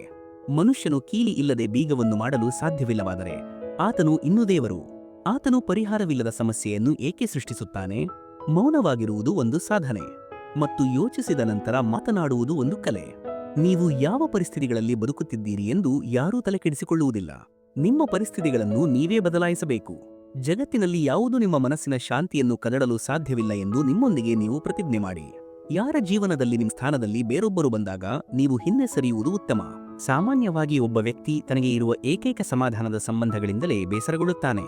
ನೀವು ದುಃಖದ ಮೇಲೆ ಕೇಂದ್ರೀಕರಿಸಿದರೆ ನೀವು ಯಾವಾಗಲೂ ದುಃಖಿತರಾಗಿ ಉಳಿಯುತ್ತೀರಿ, ಮತ್ತು ನೀವು ಸಂತೋಷದ ಮೇಲೆ ಕೇಂದ್ರೀಕರಿಸಿದರೆ ನೀವು ಸಂತೋಷವಾಗಿರುತ್ತೀರಿ. ನೀವು ಯಾವುದರ ಮೇಲೆ ಕೇಂದ್ರೀಕರಿಸುತ್ತೀರೋ ಅದೇ ವಿಷಯವು ಸಕ್ರಿಯವಾಗುತ್ತದೆ ಮತ್ತು ತಕ್ಷಣವೇ ನಿಮ್ಮ ಜೀವನವನ್ನು ಪ್ರವೇಶಿಸಲು ಶುರು ಮಾಡುತ್ತದೆ. ಇದು ಪ್ರಕೃತಿಯ ನಿಯಮ. ಹೃದಯದಿಂದ ಕೊಟ್ಟಿರುವುದನ್ನು ಕೈಯಿಂದ ಕೊಡುವುದಿಲ್ಲ, ಮನಸ್ಸಿನಿಂದ ಹೇಳಿದ್ದನ್ನು ಮಾತುಗಳಿಂದ ಹೇಳುವುದಿಲ್ಲ. ಚಿಂತಿಸಬೇಡಿ, ಏಕೆಂದರೆ ನಿಮ್ಮನ್ನು ಈ ಜಗತ್ತಿಗೆ ಕಳುಹಿಸಿದವನು ನಿಮ್ಮ ಬಗ್ಗೆ ಹೆಚ್ಚು ಚಿಂತಿತನಾಗಿದ್ದಾನೆ. ಸಂಬಂಧಗಳಿಗೆ ಸಮಯದ ಅಗತ್ಯವಿಲ್ಲ, ತಿಳುವಳಿಕೆಯ ಅಗತ್ಯವಿದೆ. ಶ್ರೀಕೃಷ್ಣನು ಹೇಳುತ್ತಾನೆ, ನೀವು ಯಾರನ್ನಾದರೂ ಕಳೆದುಕೊಳ್ಳುವ ಭಯದಲ್ಲಿ ಈ ಜಗತ್ತಿನಲ್ಲಿ ಬದುಕುತ್ತಿದ್ದೀರಿ, ಆದರೆ ನಿಮ್ಮ ಬಳಿ ಈ ಜಗತ್ತಿನಲ್ಲಿ ಏನಿಲ್ಲ. ಚಿಂತಿಸುವುದನ್ನು ನಿಲ್ಲಿಸಿ ಮತ್ತು ಬದುಕಿ. ದೇವರು ನಿಮ್ಮ ಎಲ್ಲಾ ಚಿಂತೆಗಳು ಮತ್ತು ಸಮಸ್ಯೆಗಳಿಗಿಂತ ಬಹಳ ದೊಡ್ಡವನು. ನೀವು ಬದುಕಬೇಕಾದರೆ ನೋವು ಇರುತ್ತದೆ. ಸಾವಿನ ನಂತರ ಸುಡುವ ಭಾವನೆ ಇರುವುದಿಲ್ಲ. ಫೋಟೋದಲ್ಲಿ ನಿಮ್ಮೊಂದಿಗೆ ನಿಲ್ಲುವವರು ನಿಮ್ಮವರಲ್ಲ, ನೋವಿನಲ್ಲಿ ನಿಮ್ಮೊಂದಿಗೆ ನಿಲ್ಲುವವರೇ ನಿಮ್ಮವರು. ಜೀವನದಲ್ಲಿ ಈ ಲೋಕದ ಜನಸಂದಣಿಯಲ್ಲಿ ಶಾಂತಿಯನ್ನು ಎಲ್ಲಿ ಕಂಡುಕೊಳ್ಳುತ್ತೀರಿ? ಕೆಲವು ಕ್ಷಣಗಳು ಏಕಾಂತದಲ್ಲಿ ಕುಳಿತುಕೊಳ್ಳಿ, ನೀವು ನಿಮ್ಮನ್ನೇ ಭೇಟಿಯಾಗುತ್ತೀರಿ. ಒಬ್ಬ ವ್ಯಕ್ತಿ ತನ್ನ ಕೆಟ್ಟ ಸಮಯವನ್ನು ಮರೆಯುತ್ತಾನೆ, ಆದರೆ ಕೆಟ್ಟ ಸಮಯದಲ್ಲಿ ಅವನೊಂದಿಗೆ ಕೆಟ್ಟದಾಗಿ ವರ್ತಿಸಿದವರನ್ನು ಎಂದಿಗೂ ಮರೆಯುವುದಿಲ್ಲ. ನೀವು ಒಳ್ಳೆಯ ಯೋಚನೆಗಳಲ್ಲಿ ಎಷ್ಟೊಂದು ನಿರತರಾಗಿರಿ ಎಂದರೆ ಕೆಟ್ಟ ಯೋಚನೆಗಳು ನಿಮ್ಮನ್ನು ಸ್ಪರ್ಶಿಸಲು ಸಾಧ್ಯವಾಗುವುದಿಲ್ಲ. ಜನರಿಗೆ ಸಹಾಯ ಮಾಡುತ್ತಲೇ ಇರಿ, ಏಕೆಂದರೆ ಪ್ರಕೃತಿಯ ಒಂದು ನಿಯಮವಿದೆ: ಜನರು ನೀರು ಕುಡಿಯುವ ಬಾವಿಯು ಎಂದಿಗೂ ಒಣಗುವುದಿಲ್ಲ. ಯಾವ ವ್ಯಕ್ತಿ ತನ್ನ ಅಭ್ಯಾಸಗಳನ್ನು ಬದಲಾಯಿಸಿಕೊಂಡಿದ್ದಾನೋ ಆತನ ನಾಳೆಯೂ ಬದಲಾಗುತ್ತದೆ, ಮತ್ತು ಯಾರು ಬದಲಾಯಿಸಿಕೊಂಡಿಲ್ಲವೋ ಅವನೊಂದಿಗೆ ನಾಳೆಯೂ ಅದೇ ಆಗುತ್ತದೆ. ಏನು ಇಂದಿನವರೆಗೆ ಆಗುತ್ತಾ ಬಂದಿದೆಯೋ? ಸಮಯ ಎಂದಿಗೂ ನಿಲ್ಲುವುದಿಲ್ಲ. ಇಂದು ಕೆಟ್ಟ ಸಮಯ ನಡೆಯುತ್ತಿದ್ದರೆ ನಾಳೆ ಖಂಡಿತ ಒಳ್ಳೆಯ ಸಮಯ ಬರುತ್ತದೆ. ನೀವು ಕೇವಲ ನಿಮ್ಮ ಕೆಲಸವನ್ನು ನಿಸ್ವಾರ್ಥವಾಗಿ ಮಾಡಿ, ಮತ್ತು ಅದು ನಿಮ್ಮ ಕೈಯಲ್ಲಿದೆ ಕೂಡ. ಜೀವನದಲ್ಲಿ ಎಷ್ಟೇ ದುಃಖಗಳು ಬರಲಿ, ಅವುಗಳಿಂದ ಎಂದಿಗೂ ಓಡಿ ಹೋಗಬೇಡಿ, ಏಕೆಂದರೆ ನೀವು ಎಷ್ಟೇ ಪ್ರಯತ್ನಿಸಿದರೂ ತೊಂದರೆಯು ನಿಮ್ಮನ್ನು ಎಂದಿಗೂ ಬಿಡುವುದಿಲ್ಲ. ಆದ್ದರಿಂದ ಧೈರ್ಯದಿಂದ ಸಮಸ್ಯೆಗಳನ್ನು ಎದುರಿಸಿ. ಸಮಯವಿಲ್ಲ ಎಂದು ಹೇಳುವವರು ಅವರ ಬಳಿ ಸಾಕಷ್ಟು ಸಮಯವಿದೆ, ಆದರೆ ಅದನ್ನು ನಿಮಗೆ ನೀಡುತ್ತಿಲ್ಲ ಎಂದು ಅರ್ಥ ಮಾಡಿಕೊಳ್ಳಿ. ಅವರ ಹೃದಯ ತುಂಬಿದೆ. ಈ ವಿಷಯವು ಎಷ್ಟು ನೋವು ನೀಡುತ್ತದೆಯೋ ಅಷ್ಟೇ ಅದು ನಿಮ್ಮನ್ನು ಹೊಂಡದಲ್ಲಿ ಬೀಳದಂತೆ ಉಳಿಸುತ್ತದೆ. ಆದ್ದರಿಂದ ಮುಂದಿನ ಬಾರಿ ಅವರ ಮುಂದೆ ಸಮಯಕ್ಕಾಗಿ ಭಿಕ್ಷೆ ಬೇಡಬೇಡಿ. ದೇವರು ಕೇವಲ ದಿಕ್ಕನ್ನು ಮಾತ್ರ ತೋರಿಸಲು ಸಾಧ್ಯ. ಆ ದಾರಿಯಲ್ಲಿ ನಡೆಯುವುದು ನಮ್ಮ ಕೆಲಸ. ಮತ್ತು ವಾಸ್ತವದಲ್ಲಿ ನೀವು ನಡೆಯಲು ಬಯಸದಿದ್ದರೆ ನೀವು ದೇವರಿಗೆ ದೂಷಿಸುವುದು ನಿಷ್ಪ್ರಯೋಜಕ. ಕೆಲವರು ತಮ್ಮ ಅಹಂಕಾರದಿಂದ ಅಮೂಲ್ಯ ಸಂಬಂಧಗಳನ್ನು ಕಳೆದುಕೊಳ್ಳುತ್ತಾರೆ. ಕಾರಣ ಏನೇ ಇರಲಿ, ವಿಷಯ ಏನೇ ಇರಲಿ, ಕೋಪಗೊಳ್ಳಬೇಡಿ, ಜೋರಾಗಿ ಮಾತನಾಡಬೇಡಿ. ನಿಮ್ಮ ಮನಸ್ಸನ್ನು ಶಾಂತವಾಗಿ ಇರಿಸಿ, ಯೋಚಿಸಿ, ನಂತರ ಒಂದು ನಿರ್ಧಾರವನ್ನು ತೆಗೆದುಕೊಳ್ಳಿ. ಧ್ವನಿಯು ಧ್ವನಿಯಿಂದ ಕೊನೆಗೊಳ್ಳುವುದಿಲ್ಲ, ಬದಲಾಗಿ ಅದು ಮೌನದಿಂದ ಕೊನೆಗೊಳ್ಳುತ್ತದೆ. ನೀವು ನರಳುತ್ತೀರಿ, ದುಃಖಿತರಾಗುತ್ತೀರಿ. ನಿಮಗೆ ಜೀವನ ಸಿಕ್ಕಿದ್ದರೆ ಒಂದು ಉದಾಹರಣೆಯನ್ನು ಸ್ಥಾಪಿಸಿ. ಇಲ್ಲದಿದ್ದರೆ ಇತ್ತೀಚಿನ ದಿನಗಳಲ್ಲಿ ಲಂಚ ಕೊಟ್ಟು ಕೂಡ ಇತಿಹಾಸದ ಪುಟಗಳನ್ನು ಮುದ್ರಿಸಲಾಗುತ್ತದೆ. ಗಾಳಿಪಟ ಮತ್ತು ಜೀವನದ ನಡುವೆ ಒಂದೇ ಒಂದು ಸಾಮ್ಯತೆ ಇದೆ: ನೀವು ಎತ್ತರದಲ್ಲಿ ಇರುವವರೆಗೆ ನಿಮಗೆ ಪ್ರಶಂಸೆ ಸಿಗುತ್ತದೆ. ಈ ಜಗತ್ತು ಸರ್ಪ ಹಿಡಿಯುವವರ ವಸಾಹತು. ಇದು ಸಂಬಂಧಗಳನ್ನು ಮಾಡುತ್ತದೆ ಮತ್ತು ಕುಟುಕುತ್ತದೆ. ಇಲ್ಲಿ ನಂಬಿಕೆ ಬಹಳ ದುಬಾರಿ ಮತ್ತು ದ್ವೇಷ ಬಹಳ ಅಗ್ಗ. ಯಾರಾದರೂ ನಿಮ್ಮೊಂದಿಗೆ ಇರಲು ಬಯಸದಿದ್ದರೆ ಅವರನ್ನು ಮುಕ್ತಗೊಳಿಸಿ. ಬಿಗಿಯಾಗಿ ಹಿಡಿದ ಸಂಬಂಧಗಳಲ್ಲಿ ಎಂದಿಗೂ ಶಾಂತಿ ಇರುವುದಿಲ್ಲ. ಸಿಹಿ ತಿನ್ನಿಸುವುದರಿಂದ ಮಾತ್ರ ಬಾಯನ್ನು ಸಿಹಿ ಮಾಡುವುದು ಅಗತ್ಯವಿಲ್ಲ. ಸಿಹಿಯಾದ ಮಾತುಗಳನ್ನು ಆಡುವುದರಿಂದಲೂ ಯಾರ ಜೀವನದಲ್ಲಿ ಸಿಹಿಯನ್ನು ಸೇರಿಸಬಹುದು. ಮೌನವಾಗಿ ಇರುವುದರಿಂದ ಮಾತ್ರ ಯಾರು ನಿಮ್ಮವರು ಎಂದು ನೀವು ತಿಳಿದುಕೊಳ್ಳಬಹುದು. ಕೆಲವೊಮ್ಮೆ ಜೀವನದಲ್ಲಿ ಮುಂದೆ ಸಾಗಲು ನೀವು ಒಂದು ಹೆಜ್ಜೆ ಹಿಂದೆ ಸರಿಯಬೇಕಾಗುತ್ತದೆ. ಗೌರವ ಮತ್ತು ಸಮಯವು ಬಹಳ ಆಶ್ಚರ್ಯಕರ. ಯಾರಿಗೆ ನೀವು ಗೌರವ ನೀಡುತ್ತೀರೋ ಅವರು ನಿಮಗೆ ಸಮಯ ನೀಡುವುದಿಲ್ಲ. ಯಾರಿಗೆ ನೀವು ಸಮಯ ನೀಡುತ್ತೀರೋ ಅವರು ನಿಮ್ಮನ್ನು ಗೌರವಿಸುವುದಿಲ್ಲ. ನಿಮಗಾಗಿ ಬಹಳಷ್ಟು ಕಾಳಜಿ ವಹಿಸುವವರನ್ನು ಎಂದಿಗೂ ನಿರ್ಲಕ್ಷಿಸಬೇಡಿ. ಇಲ್ಲದಿದ್ದರೆ ಎಂದಾದರೂ ನೀವು ಕಲ್ಲುಗಳನ್ನು ಸಂಗ್ರಹಿಸುವಾಗ ವಜ್ರವನ್ನು ಕಳೆದುಕೊಂಡಿದ್ದೀರಿ ಎಂದು ನಿಮಗೆ ಅರಿವಾಗುತ್ತದೆ. ಸಂಭವವಿಲ್ಲದಿದ್ದರೆ ನಿರಾಕರಿಸಿ. ಆದರೆ ಯಾರನ್ನೂ ನಿಮಗಾಗಿ ಕಾಯಲು ಬಿಡಬೇಡಿ. ಜಗತ್ತಿನಲ್ಲಿ ಕೆಲವರು ಇದ್ದಾರೆ, ಅವರನ್ನು ನೀವು ಪ್ರೀತಿಸುತ್ತೀರಿ, ಗೌರವಿಸುತ್ತೀರಿ. ಆದರೂ ಅವರು ನಿಮಗೆ ಮೋಸ ಮಾಡುತ್ತಾರೆ. ಏಕೆಂದರೆ ನೀವು ಜನರ ಸ್ವಭಾವವನ್ನು ಎಂದಿಗೂ ಬದಲಾಯಿಸಲು ಸಾಧ್ಯವಿಲ್ಲ. ಒಬ್ಬರ ವರ್ತಮಾನವನ್ನು ನೋಡಿ ಅವರನ್ನು ಅಣಕಿಸಬಾರದು. ಏಕೆಂದರೆ ಸಮಯ ಬದಲಾಗುತ್ತಲೇ ಇರುತ್ತದೆ ಮತ್ತು ಸಮಯದೊಂದಿಗೆ ಕರ್ಮಗಳು ಬದಲಾಗುತ್ತವೆ ಮತ್ತು ಕರ್ಮಗಳೊಂದಿಗೆ ಅದೃಷ್ಟ ಬದಲಾಗುತ್ತಿರುತ್ತದೆ. ಅದೃಷ್ಟವು ಯಾರ ಅದೃಷ್ಟವನ್ನಾದರೂ ಯಾವಾಗ ಬೇಕಾದರೂ ಬದಲಾಯಿಸುವಷ್ಟು ಶಕ್ತಿ ಹೊಂದಿದೆ. ನಿಮ್ಮ ಮನಸ್ಸಿನಲ್ಲಿ ಏನಿದೆಯೋ ಅದನ್ನು ಸ್ಪಷ್ಟವಾಗಿ ಹೇಳಬೇಕು. ಏಕೆಂದರೆ ಸತ್ಯವನ್ನು ಮಾತನಾಡುವುದರಿಂದ ನಿರ್ಧಾರಗಳು ಆಗುತ್ತವೆ ಮತ್ತು ಸುಳ್ಳು ಹೇಳುವುದರಿಂದ ದೂರ ಹೆಚ್ಚುತ್ತದೆ. ಒಬ್ಬ ವ್ಯಕ್ತಿಯನ್ನು ಪರೀಕ್ಷಿಸಲು ನೀವು ಬಯಸಿದರೆ ಕೇವಲ ನಾನು ಎಂದು ಹೇಳಿ. ಆಗ ಆ ವ್ಯಕ್ತಿ ತನ್ನ ಯೋಗ್ಯತೆಯನ್ನು ತೋರಿಸುತ್ತಾನೆ. ನಿಮಗೆ ನಂಬಿಕೆ ಇಲ್ಲದಿದ್ದರೆ ಪ್ರಯತ್ನಿಸಿ ನೋಡಿ. ಒಳ್ಳೆಯ ಹೃದಯ ಮತ್ತು ಸ್ವಭಾವ ಎರಡೂ ಅಗತ್ಯ. ಒಳ್ಳೆಯ ಹೃದಯದಿಂದ ಅನೇಕ ಸಂಬಂಧಗಳು ಉಂಟಾಗುತ್ತವೆ ಮತ್ತು ಒಳ್ಳೆಯ ಸ್ವಭಾವದಿಂದ ಅವು ಜೀವಮಾನವಿಡೀ ಉಳಿಯುತ್ತವೆ. ನಿಮಗೆ ತಿಳಿದಿಲ್ಲ, ಬಹುಶಃ ತಮ್ಮ ಕುಟುಂಬದವರ ದೂರುಗಳನ್ನು ಇತರರಿಗೆ ಹೇಳುವ ವ್ಯಕ್ತಿಯು ತನ್ನದೇ ಮನೆಯನ್ನು ಸುಡುತ್ತಿದ್ದಾನೆ. ದೇವರು ನೋಡಿದಾಗ ಸಂತೋಷಪಡುತ್ತಾನೆ. ದುಃಖಗಳ ಹೊರತಾಗಿಯೂ ಆ ವ್ಯಕ್ತಿ ಅವನನ್ನು ನಂಬುತ್ತಿದ್ದಾನೆ ಮತ್ತು ನಂಬಿ ಸಮಯ ಬಂದಾಗ ಆತನು ನಿಮ್ಮ ಪ್ರತಿಯೊಂದು ನಂಬಿಕೆಯ ಬೆಲೆಯನ್ನು ಖಂಡಿತವಾಗಿ ಪಾವತಿಸುತ್ತಾನೆ. ಯಾವಾಗ ನೊಂದವನು ದೌರ್ಜನ್ಯ ಅನುಭವಿಸಿದ ನಂತರವೂ ನಗುತ್ತಿರುತ್ತಾನೋ, ಶ್ರೀಕೃಷ್ಣನು ತಾನೇ ಆ ವ್ಯಕ್ತಿಯ ಪರವಾಗಿ ಪ್ರತೀಕಾರ ತೀರಿಸುತ್ತಾನೆ. ಇಂದಿನ ಸಮಯದಲ್ಲಿ ನೀವು ಒಳಗಿನಿಂದ ಮುರಿದು ಹೋಗಿದ್ದೀರಿ ಎಂದು ಯಾರಿಗೂ ಅನಿಸಲು ಬಿಡಬೇಡಿ. ಏಕೆಂದರೆ ಜನರು ಮುರಿದ ಮನೆಯ ಇಟ್ಟಿಗೆಗಳನ್ನು ಕೂಡ ತೆಗೆದುಕೊಂಡು ಹೋಗುತ್ತಾರೆ. ಅತಿಯಾದ ಸಂತೋಷದಲ್ಲಿ ಜನರು ಖಂಡಿತವಾಗಿ ಕೆಟ್ಟ ಕಣ್ಣು ಹಾಕುತ್ತಾರೆ ಮತ್ತು ದುಃಖದಲ್ಲಿ ಉಪ್ಪು ಹಾಕುತ್ತಾರೆ. ಜನರು ಕೇವಲ ಆಹಾರದ ಮೇಲೆ ಉಪವಾಸ ಮಾಡುತ್ತಾರೆ, ಆದರೆ ಹೃದಯದಲ್ಲಿ ವಿಷ, ಲೋಭ, ಕಾಮ, ಕೋಪ ಮತ್ತು ಕೆಟ್ಟ ಆಲೋಚನೆಗಳನ್ನು ಪೋಷಿಸುತ್ತಾರೆ. ಯಾರೂ ನುಂಗದಷ್ಟು ಕಹಿಯಾಗಬೇಡಿ ಮತ್ತು ಯಾರಾದರೂ ನುಂಗುವಷ್ಟು ಸಿಹಿಯಾಗಬೇಡಿ. ಪ್ರಗತಿಯ ಹಾದಿಯಲ್ಲಿ ಜನಸಂದಣಿಯಿಂದ ಒಂದು ದಾರಿಯನ್ನು ಮಾಡಿಕೊಂಡು ನಡೆಯುವವನಿಗೆ ಮಾತ್ರ ಮೇಲುಗೈ ಇರುತ್ತದೆ. ನೀವು ಯಾರಿಗಾದರೂ ಹೆಚ್ಚು ಮಹತ್ವವನ್ನು ನೀಡಿದರೆ ಅವರು ನಿಮ್ಮನ್ನು ಅಗ್ಗ ಬೆಲೆಗೆ ಮಾರಾಟ ಮಾಡುತ್ತಾರೆ. ಆದ್ದರಿಂದ ಯಾರಿಗಾದರೂ ನೀವು ನೀಡಲು ಸಾಧ್ಯವಾಗುವಷ್ಟೇ ಖರ್ಚು ಮಾಡಿ. ಅದೃಷ್ಟವೂ ಸಹ ಆ ವ್ಯಕ್ತಿಗೆ ಮಾತ್ರ ಬೆಂಬಲ ನೀಡುತ್ತದೆ. ಯಾರು ಮೊದಲು ತನ್ನದೇ ಆದ ಮೇಲೆ ಯಶಸ್ಸನ್ನು ಸಾಧಿಸಲು ಹೆಜ್ಜೆ ಇಡುತ್ತಾನೆ. ನಿನ್ನೆ ಒಂದು ಕನ್ನಡಿ ಇತ್ತು, ಎಲ್ಲರೂ ಅದನ್ನು ನೋಡಿ ಹೋಗುತ್ತಿದ್ದರು. ಇಂದು ಅದು ಮುರಿದಿದೆ, ಎಲ್ಲರೂ ಅದನ್ನು ತಪ್ಪಿಸುತ್ತಾರೆ. ಇದು ಸಮಯ ಮಹಾಶಯರೇ. ಎಲ್ಲರ ದಿನವೂ ಬರುತ್ತದೆ. ನಿಮ್ಮ ಮುಖದ ಮುಂದೆ ಸಿಹಿಯಾಗಿ ಮಾತನಾಡುವ, ಆದರೆ ನಿಮ್ಮ ಬೆನ್ನ ಹಿಂದೆ ನಿಮ್ಮನ್ನು ನಾಶ ಮಾಡಲು ಯೋಜನೆ ಮಾಡುವ ಜನರನ್ನು ತಪ್ಪಿಸಿ. ಆಸೆ ಎಂದರೇನು? ಕೇವಲ ಪರಿಸ್ಥಿತಿಗಳಿಂದ ಮಾಡಿದ ಒಂದು ಗೊಂಬೆ. ಸಂತೋಷಕ್ಕೆ ಯಾವುದೇ ನಿಗದಿತ ದಾರಿಯಿಲ್ಲ. ಪ್ರತಿಯೊಬ್ಬ ವ್ಯಕ್ತಿಯೂ ತನ್ನದೇ ಆದ ದಾರಿಯನ್ನು ಮಾಡಿಕೊಳ್ಳಬೇಕು. ಇದನ್ನು ಯಾರು ಅರ್ಥ ಮಾಡಿಕೊಳ್ಳುತ್ತಾರೋ ಸಂತೋಷವು ಅವರ ವಿಳಾಸವನ್ನು ಬರೆದಿದೆ ಎಂದು ಅರ್ಥ ಮಾಡಿಕೊಳ್ಳಿ. ನೀವು ಎಷ್ಟು ತ್ಯಾಗ ಮಾಡುತ್ತೀರೋ ಅಷ್ಟೇ ಹೆಚ್ಚು ನಿಮಗೆ ಸಿಗುತ್ತದೆ. ಜನರು ಏನು ಹೇಳುತ್ತಾರೆ? ಮೊದಲ ದಿನ ನಗುತ್ತಾರೆ, ಎರಡನೇ ದಿನ ನಿಮ್ಮನ್ನು ಅಣಕಿಸುತ್ತಾರೆ ಮತ್ತು ಮೂರನೇ ದಿನ ನಿಮ್ಮನ್ನು ಮರೆಯುತ್ತಾರೆ. ಆದ್ದರಿಂದ ಜನರ ಬಗ್ಗೆ ತಲೆಕೆಡಿಸಿಕೊಳ್ಳಬೇಡಿ. ಸರಿಯಾದುದನ್ನು ಮತ್ತು ನಿಮಗೆ ಸಂತೋಷ ನೀಡುವ ಕೆಲಸವನ್ನು ಮಾಡಿ. ನೆನಪಿಡಿ, ಜೀವನ ನಿಮ್ಮದು, ಜನರದಲ್ಲ. ನಿಮ್ಮ ಮನಸ್ಸನ್ನು ಸ್ವಚ್ಛವಾಗಿಟ್ಟುಕೊಂಡರೆ ನಿಮಗೆ ಸಂತೋಷ ಸಿಗುತ್ತದೆ. ಮನುಷ್ಯನಿಗೆ ಎರಡು ವಿಷಯಗಳು ಮಾತ್ರ, ದೇವರ ಭಯ ಮತ್ತು ದೇವರ ಮೇಲಿನ ಭಯ. ನಿಮಗೆ ದೇವರ ಭಯವಿದ್ದರೆ ವ್ಯಕ್ತಿಯು ಪಾಪಗಳಿಂದ ದೂರ ಉಳಿಯುತ್ತಾನೆ ಮತ್ತು ನಿಮಗೆ ದೇವರ ಮೇಲಿನ ಭಯವಿದ್ದರೆ ಆತನ ಆಶೀರ್ವಾದಗಳು ಸುರಿಯುತ್ತಲೇ ಇರುತ್ತವೆ.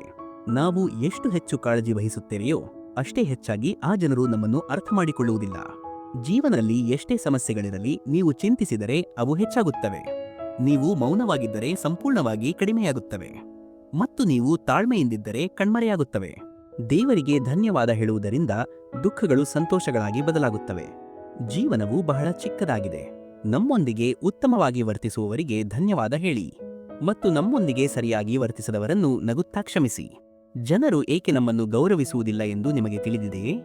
ಏಕೆಂದರೆ ನಾವು ಅವರಿಗಾಗಿ ಇದ್ದೇವೆ ಎಂದು ಅವರಿಗೆ ಅನಿಸುವಂತೆ ಮಾಡುತ್ತೇವೆ. ಆದ್ದರಿಂದ ಅವರು ಬಯಸಿದಾಗ ನಮ್ಮ ಲಾಭವನ್ನು ಪಡೆಯಬಹುದು ಎಂದು ಅವರಿಗೆ ಅನಿಸುತ್ತದೆ. ಅವರು ಬಯಸಿದ ರೀತಿಯಲ್ಲಿ ನಿಮ್ಮಿಂದ ಎಲ್ಲವನ್ನೂ ಮಾಡಿಸಬಹುದು. ನಿಮಗೆ ಗೌರವ ಮತ್ತು ಮರ್ಯಾದೆ ನೀಡುವವರಿಗೆ ಮಾತ್ರ ಸಂಬಂಧಗಳನ್ನು ಇಟ್ಟುಕೊಳ್ಳಿ. ಸ್ವಾರ್ಥದ ಕಾರಣಗಳಿಗಾಗಿ ಜನಸಂದಣಿಯನ್ನು ಹೆಚ್ಚಿಸುವುದರಲ್ಲಿ ಯಾವುದೇ ಪ್ರಯೋಜನವಿಲ್ಲ. ನನ್ನ ಯೋಚನಾ ವಿಧಾನ ಸ್ವಲ್ಪ ವಿಭಿನ್ನವಾಗಿದೆ. ಪ್ರತಿಯೊಬ್ಬರಿಗೂ ಗಮ್ಯಸ್ಥಾನದ ಮೇಲೆ ಆಸಕ್ತಿ ಇದೆ ಮತ್ತು ನನಗೆ ಸರಿಯಾದ ದಾರಿಗಳ ಮೇಲೆ ಆಸಕ್ತಿ ಇದೆ. ಈ ಜಗತ್ತು ಕೆಟ್ಟದ್ದಲ್ಲ, ಏಕೆಂದರೆ ಇಲ್ಲಿ ಹೆಚ್ಚು ಕೆಟ್ಟ ಜನರು ಇದ್ದಾರೆ. ಆದರೆ ಇದು ಕೆಟ್ಟದ್ದು ಏಕೆಂದರೆ ಒಳ್ಳೆಯ ಜನರು ಇಲ್ಲಿ ಮೌನವಾಗಿದ್ದಾರೆ. ತಾಳ್ಮೆಯ ಫಲ ಸಿಹಿಯಾಗಿರುತ್ತದೆ ಎಂದು ಹೇಳಲಾಗುತ್ತದೆ. ಆದರೆ ಆ ಪದ ಅರ್ಥವೇನು? ಯಾವ ತಾಳ್ಮೆಯಿಂದ ವ್ಯಕ್ತಿಯು ತುಂಡು ತುಂಡಾಗಿ ಮುರಿಯುತ್ತಾನೋ ಆ ತಾಳ್ಮೆ. ನಿಮ್ಮ ಮೇಲೆ ನಂಬಿಕೆ ಇಡಿ. ಪಕ್ಷಿಗಳಿಗೂ ನಕ್ಷೆಗಳಿಲ್ಲ, ಆದರೂ ಅವು ತಮ್ಮ ದಾರಿಯನ್ನು ಕಂಡುಕೊಳ್ಳುತ್ತವೆ. ನೀವು ಒಬ್ಬರೇ ಇದ್ದೀರಿ ಎಂದು ಯೋಚಿಸಿ ಎಂದಿಗೂ ದುರ್ಬಲರಾಗಬೇಡಿ. ಬದಲಾಗಿ ನೀವೊಬ್ಬರೇ ಸಾಕು ಎಂದು ಯೋಚಿಸಿ ಯಾವಾಗಲೂ ದೃಢವಾಗಿರಿ. ನೀವು ಸಂತೋಷವಾಗಿದ್ದೀರೋ ಇಲ್ಲವೋ ಎಂದು ಜನರಿಗೆ ತಲೆಕೆಡಿಸಿಕೊಳ್ಳುವುದಿಲ್ಲ. ನೀವು ಅವರನ್ನು ಸಂತೋಷವಾಗಿಡುತ್ತೀರೋ ಇಲ್ಲವೋ ಎಂಬ ಬಗ್ಗೆ ಮಾತ್ರ ಅವರಿಗೆ ಕಾಳಜಿ ಇರುತ್ತದೆ. ಯಾರು ನಿಮ್ಮ ಬೆನ್ನ ಹಿಂದೆ ಮಾತನಾಡುತ್ತಾರೋ ಇದರ ಸರಳ ಅರ್ಥವೇನೆಂದರೆ ನೀವು ಅವರಿಗಿಂತ 2 ಹೆಜ್ಜೆ ಮುಂದಿದ್ದೀರಿ. ನಮ್ಮಲ್ಲಿ ಏನಿದೆ ಎಂಬುದನ್ನು ನಾವು ಆನಂದಿಸಲು ಸಾಧ್ಯವಾಗುತ್ತದೆ. ಯಾವಾಗ ನಮ್ಮಲ್ಲಿ ಏನಿಲ್ಲ ಎಂಬುದರ ಬಗ್ಗೆ ಚಿಂತಿಸುವುದನ್ನು ನಿಲ್ಲಿಸುತ್ತೇವೆಯೋ ಆಗ ಯಶಸ್ವಿಯಾಗಲು ಒಬ್ಬರೇ ಮುಂದೆ ಸಾಗಬೇಕು. ನೀವು ಯಶಸ್ವಿಯಾಗಲು ಶುರು ಮಾಡಿದಾಗ ಮಾತ್ರ ಜನರು ನಿಮ್ಮನ್ನು ಹಿಂಬಾಲಿಸುತ್ತಾರೆ. ಯಾರೊಬ್ಬರೂ ಯಾವುದೇ ಕಾರಣವಿಲ್ಲದೆ ನಿಮ್ಮನ್ನು ಗೌರವಿಸುವುದಿಲ್ಲ. ಆದ್ದರಿಂದ ಜನರು ಯಾವುದೇ ಕಾರಣವಿಲ್ಲದೆ ನಿಮ್ಮನ್ನು ಗೌರವಿಸುವಷ್ಟು ನಿಮ್ಮನ್ನು ಯಶಸ್ವಿಗೊಳಿಸಿ. ಜಗತ್ತಿನ ಅತಿ ಹೆಚ್ಚು ಶಕ್ತಿಶಾಲಿ ವ್ಯಕ್ತಿ ಎಂದರೆ ಮೋಸ ಹೋದ ನಂತರವೂ ಜನರಿಗೆ ಸಹಾಯ ಮಾಡುವುದನ್ನು ನಿಲ್ಲಿಸದವನು. ಯಾವ ದಿನ ನಮ್ಮ ಮನಸ್ಸು ದೇವರನ್ನು ನೆನಪಿಸಿಕೊಳ್ಳಲು ಮತ್ತು ಆತನಲ್ಲಿ ಆಸಕ್ತಿ ತೋರಿಸಲು ಶುರು ಮಾಡುತ್ತದೆಯೋ ಆ ದಿನ ನಮ್ಮ ಸಮಸ್ಯೆಗಳು ನಮ್ಮಲ್ಲಿ ಆಸಕ್ತಿ ತೋರಿಸುವುದನ್ನು ನಿಲ್ಲಿಸುತ್ತವೆ. ಪ್ರತಿಯೊಬ್ಬರನ್ನು ಒಳ್ಳೆಯವರೆಂದು ಪರಿಗಣಿಸುವುದನ್ನು ನಿಲ್ಲಿಸಿ, ಏಕೆಂದರೆ ಒಳಗಿನಿಂದ ಅವರು ಹೊರಗಿನಿಂದ ಕಾಣುವಂತೆ ಇರುವುದಿಲ್ಲ. ಒಬ್ಬ ನಿಜವಾದ ದೊಡ್ಡ ಮನುಷ್ಯ ಎಂದರೆ ಯಾರನ್ನು ಭೇಟಿಯಾದ ನಂತರ ಯಾರೊಬ್ಬರೂ ಚಿಕ್ಕವರೆಂದು ಭಾವಿಸುವುದಿಲ್ಲವೋ ಆತ. ಯಾರನ್ನಾದರೂ ಗುರುತಿಸಲು ನೀವು ಬಯಸಿದರೆ ಅವರ ರೂಪದಿಂದಲ್ಲ, ಅವರ ಚಾರಿತ್ರದಿಂದ ಗುರುತಿಸಿ. ಏಕೆಂದರೆ ಚಿನ್ನವನ್ನು ಸಾಮಾನ್ಯವಾಗಿ ಕಬ್ಬಿಣದ ಸುರಕ್ಷಿತ ಪೆಟ್ಟಿಗೆಯಲ್ಲಿ ಇಡಲಾಗುತ್ತದೆ. ನಿಮ್ಮನ್ನು ಟೀಕಿಸುವ ಹಕ್ಕು ಕೇವಲ ಆ ವ್ಯಕ್ತಿಗೆ ಮಾತ್ರ ಇದೆ. ಯಾರು ಟೀಕಿಸುವುದರ ಜೊತೆಗೆ ಸಹಾಯ ಮಾಡುವ ಭಾವನೆಯನ್ನು ಹೊಂದಿರುತ್ತಾರೆ. ನಿಮ್ಮ ಹೃದಯಕ್ಕೆ ನೋವಾದಾಗ ಕಣ್ಣೀರು ಬರಬಹುದು, ಆದರೆ ಯಾರನ್ನಾದರೂ ನೋಯಿಸಲು ಎಂದಿಗೂ ಬರಬಾರದು. ನಿಮ್ಮವರು ನಿಮ್ಮ ಮನೆಗಳಿಗೆ ಹಿಂತಿರುಗುವುದಿಲ್ಲ. ಇಂದಿನ ಸಮಯದಲ್ಲಿ ಯಾರೂ ನಿಮ್ಮವರಲ್ಲ. ಜನರು ಕೇವಲ ಅವರಿಗೆ ಏನಾದರೂ ಸ್ವಾರ್ಥದ ಉದ್ದೇಶ ಇರುವವರೆಗೆ ಮಾತ್ರ ನಿಮ್ಮವರಾಗಿರುತ್ತಾರೆ. ಯಾವಾಗ ನಿಮ್ಮ ಸ್ಥಿತಿ ಮತ್ತು ಅನುಪಸ್ಥಿತಿ ಸಮಾನವಾಗುತ್ತದೆಯೋ ಆಗ ನೀವು ಇಲ್ಲದಿರುವುದು ಉತ್ತಮ. ಯಾರಿಗಾದರೂ ಏನನ್ನಾದರೂ ಹೇಳುವ ಮೊದಲು ಆ ಮಾತುಗಳನ್ನು ನಿಮಗೆ ಹೇಳಿದರೆ ನಿಮಗೆ ಹೇಗೆ ಅನಿಸುತ್ತದೆ ಎಂದು ಒಮ್ಮೆ ಯೋಚಿಸಿ. ಯಾವಾಗ ನಿಮಗೆ ಯಾರೂ ಇಲ್ಲ ಎಂದು ಅನಿಸುತ್ತದೆಯೋ ಆಗ ಆಕಾಶದ ಕಡೆಗೆ ನೋಡಿ. ಅಲ್ಲಿ ಏನಿದೆಯೋ ಅದು ಯಾವಾಗಲೂ ನಿಮ್ಮದೇ ಆಗಿತ್ತು ಮತ್ತು ಯಾವಾಗಲೂ ನಿಮ್ಮದೇ ಆಗಿರುತ್ತದೆ. ಒಂದು ವೇಳೆ ಶತ್ರುವಿಗೆ ಸಹಾಯ ಮಾಡಬೇಕಾಗಿ ಬಂದರೆ ಅದನ್ನು ತಪ್ಪಿಸಬೇಡಿ. ನಮ್ಮದು ದೊಡ್ಡ ಹೃದಯ. ಪ್ರತೀಕಾರ ತೀರಿಸುವುದು ಹೇಡಿಗಳ ಕೆಲಸ. ಯಾರು ತಮ್ಮ ಗುರಿಯನ್ನು ತಿಳಿದಿರುತ್ತಾರೋ ಅವರು ಜನರು ಏನು ಹೇಳುತ್ತಾರೆ ಎಂಬುದರ ಬಗ್ಗೆ ಹೆಚ್ಚು ಗಮನ ಕೊಡುವುದಿಲ್ಲ ಮತ್ತು ತಮ್ಮ ಕೆಲಸದಲ್ಲಿ ನಿರಂತರವಾಗಿ ತೊಡಗಿರುತ್ತಾರೆ ಮತ್ತು ತಮ್ಮ ಗುರಿಯನ್ನು ಸಾಧಿಸುತ್ತಾರೆ. ಆದರೆ ಯಾರು ಇತರರಿಂದ ಪ್ರಭಾವಿತರಾಗುತ್ತಾರೋ ಅವರು ಇತರರಿಗೆ ಹಾನಿ ಮಾಡುವುದಲ್ಲದೆ ತಮಗೂ ಹಾನಿ ಮಾಡಿಕೊಳ್ಳುತ್ತಾರೆ. ಭಾಗ 6. 2 ಮಕ್ಕಳ ಕಥೆ ಅಸಾಧ್ಯವನ್ನು ಸಾಧಿಸುವುದು. The story of the 2 boys achieving the impossible. ಒಂದು ಹಳ್ಳಿಯಲ್ಲಿ 2 ಮಕ್ಕಳು ಸ್ನೇಹಿತರಾಗಿದ್ದರು. ಒಬ್ಬ ಮಗುವಿಗೆ 8 ವರ್ಷ ಮತ್ತು ಇನ್ನೊಬ್ಬ ಮಗುವಿಗೆ 10 ವರ್ಷ. ಇಬ್ಬರು ಮಕ್ಕಳ ಸ್ನೇಹ ದಿನೇ ದಿನೇ ಗಟ್ಟಿಯಾಗುತ್ತಿತ್ತು. ಇಬ್ಬರೂ ಒಟ್ಟಿಗೆ ಶಾಲೆಗೆ ಹೋಗುತ್ತಿದ್ದರು ಮತ್ತು ಆಟವಾಡುತ್ತಿದ್ದರು. ಒಂದು ದಿನ 2 ಮಕ್ಕಳು ಚೆಂಡಿನೊಂದಿಗೆ ಆಟವಾಡುತ್ತಿದ್ದರು. ಆಟವಾಡುತ್ತಾ ಅವರು ಹಳ್ಳಿಯಿಂದ ದೂರ ಹೋಗಿ ಒಂದು ನಿರ್ಜನ ಪ್ರದೇಶವನ್ನು ತಲುಪಿದರು. ಆ ಹಳ್ಳಿಯ ಹೊರಗೆ ಒಂದು ಹಳೆಯ ಬಾವಿ ಇತ್ತು. ಅದು ಒಣಗಿ ಹೋಗಿತು. ಅವರ ಚೆಂಡು ಆ ಹಳೆಯ ಬಾವಿಗೆ ಬಿದ್ದಿತು.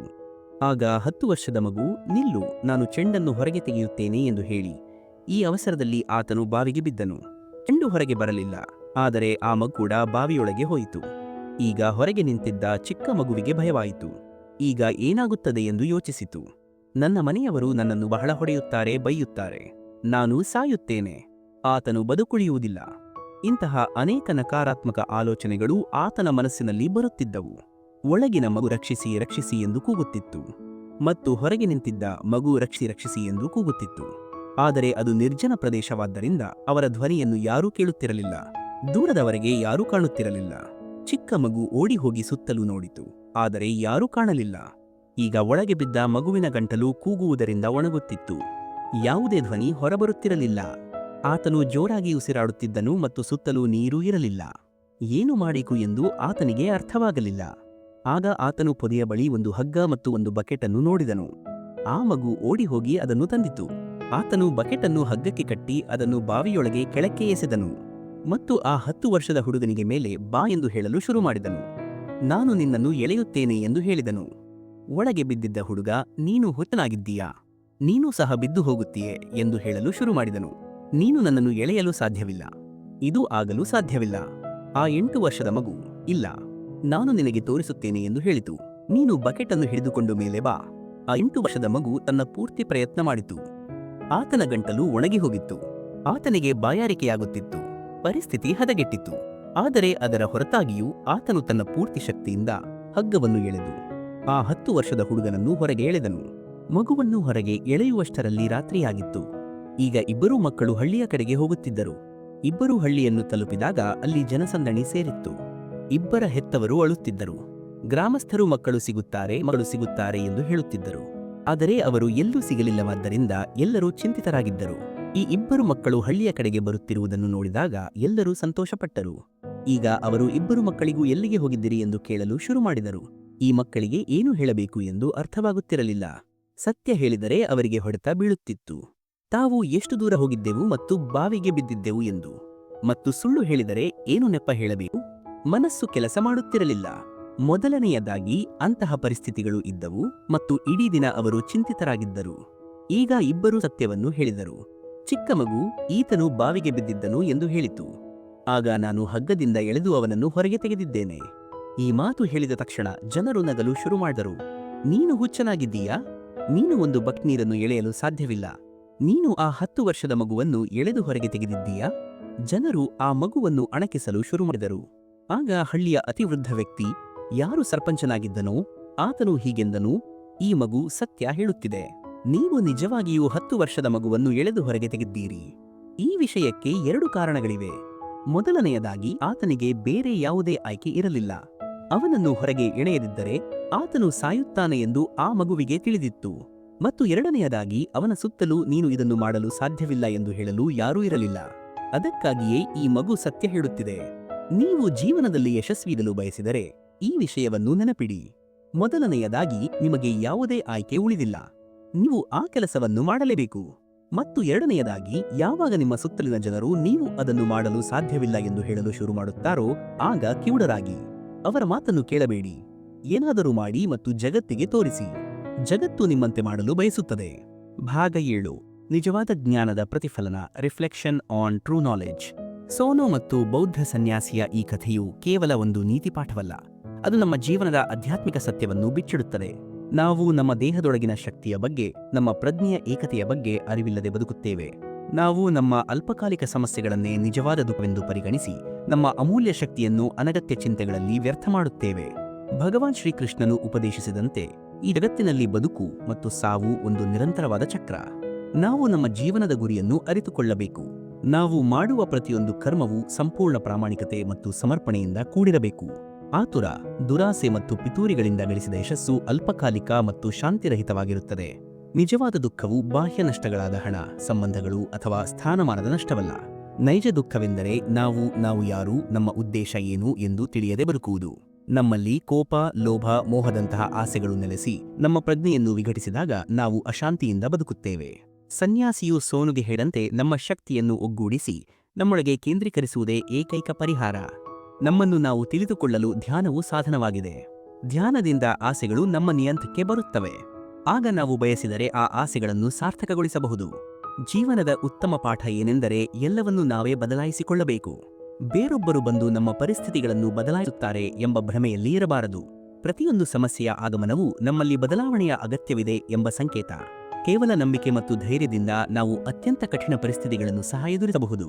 ನಮ್ಮ ಬಗ್ಗೆ ಕೆಟ್ಟದಾಗಿ ಮಾತನಾಡುವವರನ್ನು ಕಿವುಡರಾಗಿ ನಿರ್ಲಕ್ಷಿಸುವುದೇ ಯಶಸ್ಸಿನ ಮತ್ತೊಂದು ಗುಟ್ಟು. ಆದ್ದರಿಂದ ಪ್ರಿಯ ವೀಕ್ಷಕ ಬಂಧುಗಳೇ, ನಾವು ನಮ್ಮ ವರ್ತಮಾನದ ಮೇಲೆ ಗಮನ ಹರಿಸಬೇಕು. ಏಕೆಂದರೆ ಚಿಂತೆ ಭವಿಷ್ಯವನ್ನು ನಿಭಾಯಿಸುವುದಿಲ್ಲ ಮತ್ತು ವಿಷಾದವು ಭೂತಕಾಲವನ್ನು ಬದಲಾಯಿಸುವುದಿಲ್ಲ. ನಮಗೆ ನಾವೇ ಸಾಕು ಎಂದು ತಿಳಿದು ದೃಢವಾಗಿ ನಿಲ್ಲೋಣ. ನಮ್ಮೊಳಗಿನ ದೈವಿಕ ಶಕ್ತಿಯನ್ನು ಗುರುತಿಸಿ ಶ್ರೀಕೃಷ್ಣನ ಸಂದೇಶದಂತೆ ನಮ್ಮ ಕರ್ತವ್ಯಗಳನ್ನು ನಿಸ್ವಾರ್ಥವಾಗಿ ನಿರ್ವಹಿಸೋಣ. ಪ್ರಿಯ ವೀಕ್ಷಕರೇ, ಶ್ರೀಕೃಷ್ಣನ ಈ ಅಮರ ಸಂದೇಶ ಮತ್ತು ಸೋನು ಜೀವನದ ಕಥೆಯ ಮೂಲಕ ನಾವು ನಿಜವಾದ ದುಃಖ ಮತ್ತು ಅದಕ್ಕೆ ಇರುವ ಶಾಶ್ವತ ಪರಿಹಾರವನ್ನು ಅರಿತುಕೊಂಡಿದ್ದೇವೆ. ಈ ಜ್ಞಾನವು ನಮ್ಮ ಜೀವನಕ್ಕೆ ಒಂದು ದಾರಿದೀಪವಾಗಲಿ ಎಂದು ನಾವು ಹಾರೈಸುತ್ತೇವೆ. ನೀವು ನಿಮ್ಮನ್ನು ನೀವೇ ಒಟ್ಟುಗೂಡಿಸುವ ಧ್ಯಾನದ ಮೂಲಕ ನಿಮ್ಮ ಶಕ್ತಿಯನ್ನು ಕೇಂದ್ರೀಕರಿಸುವ ಮತ್ತು ನಿಮ್ಮ ಜೀವನದ ಉದ್ದೇಶವನ್ನು ಕಂಡುಕೊಳ್ಳುವ ಪ್ರಕ್ರಿಯೆಯಲ್ಲಿ ಸದಾ ನಿರತರಾಗಿರಿ. ನಿಮ್ಮ ಈ ಪ್ರೀತಿ ಮತ್ತು ಬೆಂಬಲಕ್ಕಾಗಿ ನಮ್ಮ ಕೃಷ್ಣ ಸಂದೇಶ ವಾಹಿನಿಯ ಪರವಾಗಿ ನಿಮಗೆಲ್ಲರಿಗೂ ಅನಂತ ಧನ್ಯವಾದಗಳು. ಈ ವಿಡಿಯೋ ನಿಮಗೆ ಮನಸ್ಸಿಗೆ ತೃಪ್ತಿ ನೀಡಿದ್ದರೆ ಮತ್ತು ನಿಮ್ಮ ಜೀವನಕ್ಕೆ ಹೊಸ ದೃಷ್ಟಿಕೋನವನ್ನು ನೀಡಿದ್ದರೆ ದಯವಿಟ್ಟು ವಿಡಿಯೋವನ್ನು ಇಷ್ಟಪಡಿ, ನಿಮ್ಮ ಆಲೋಚನೆಗಳನ್ನು ಕಾಮೆಂಟ್ ವಿಭಾಗದಲ್ಲಿ ಹಂಚಿಕೊಳ್ಳಿ ಮತ್ತು ಈ ಅಮೂಲ್ಯ ಜ್ಞಾನವು ಇತರರಿಗೂ ತಲುಪಲು ಈ ವಾಹಿನಿಗೆ ಚಂದಾದಾರರಾಗಿ. ದೇವರು ನಿಮಗೆ ಸದಾ ಒಳ್ಳೆಯದನ್ನು ಮಾಡಲಿ. ಮುಂದಿನ ಸಂಚಿಕೆಯಲ್ಲಿ ಮತ್ತೆ ಭೇಟಿಯಾಗೋಣ. ಅಲ್ಲಿಯವರೆಗೆ ನಿಮ್ಮೆಲ್ಲರನ್ನು ನೀವು ಚೆನ್ನಾಗಿ ನೋಡಿಕೊಳ್ಳಿ. ಜೈ ಶ್ರೀಕೃಷ್ಣ.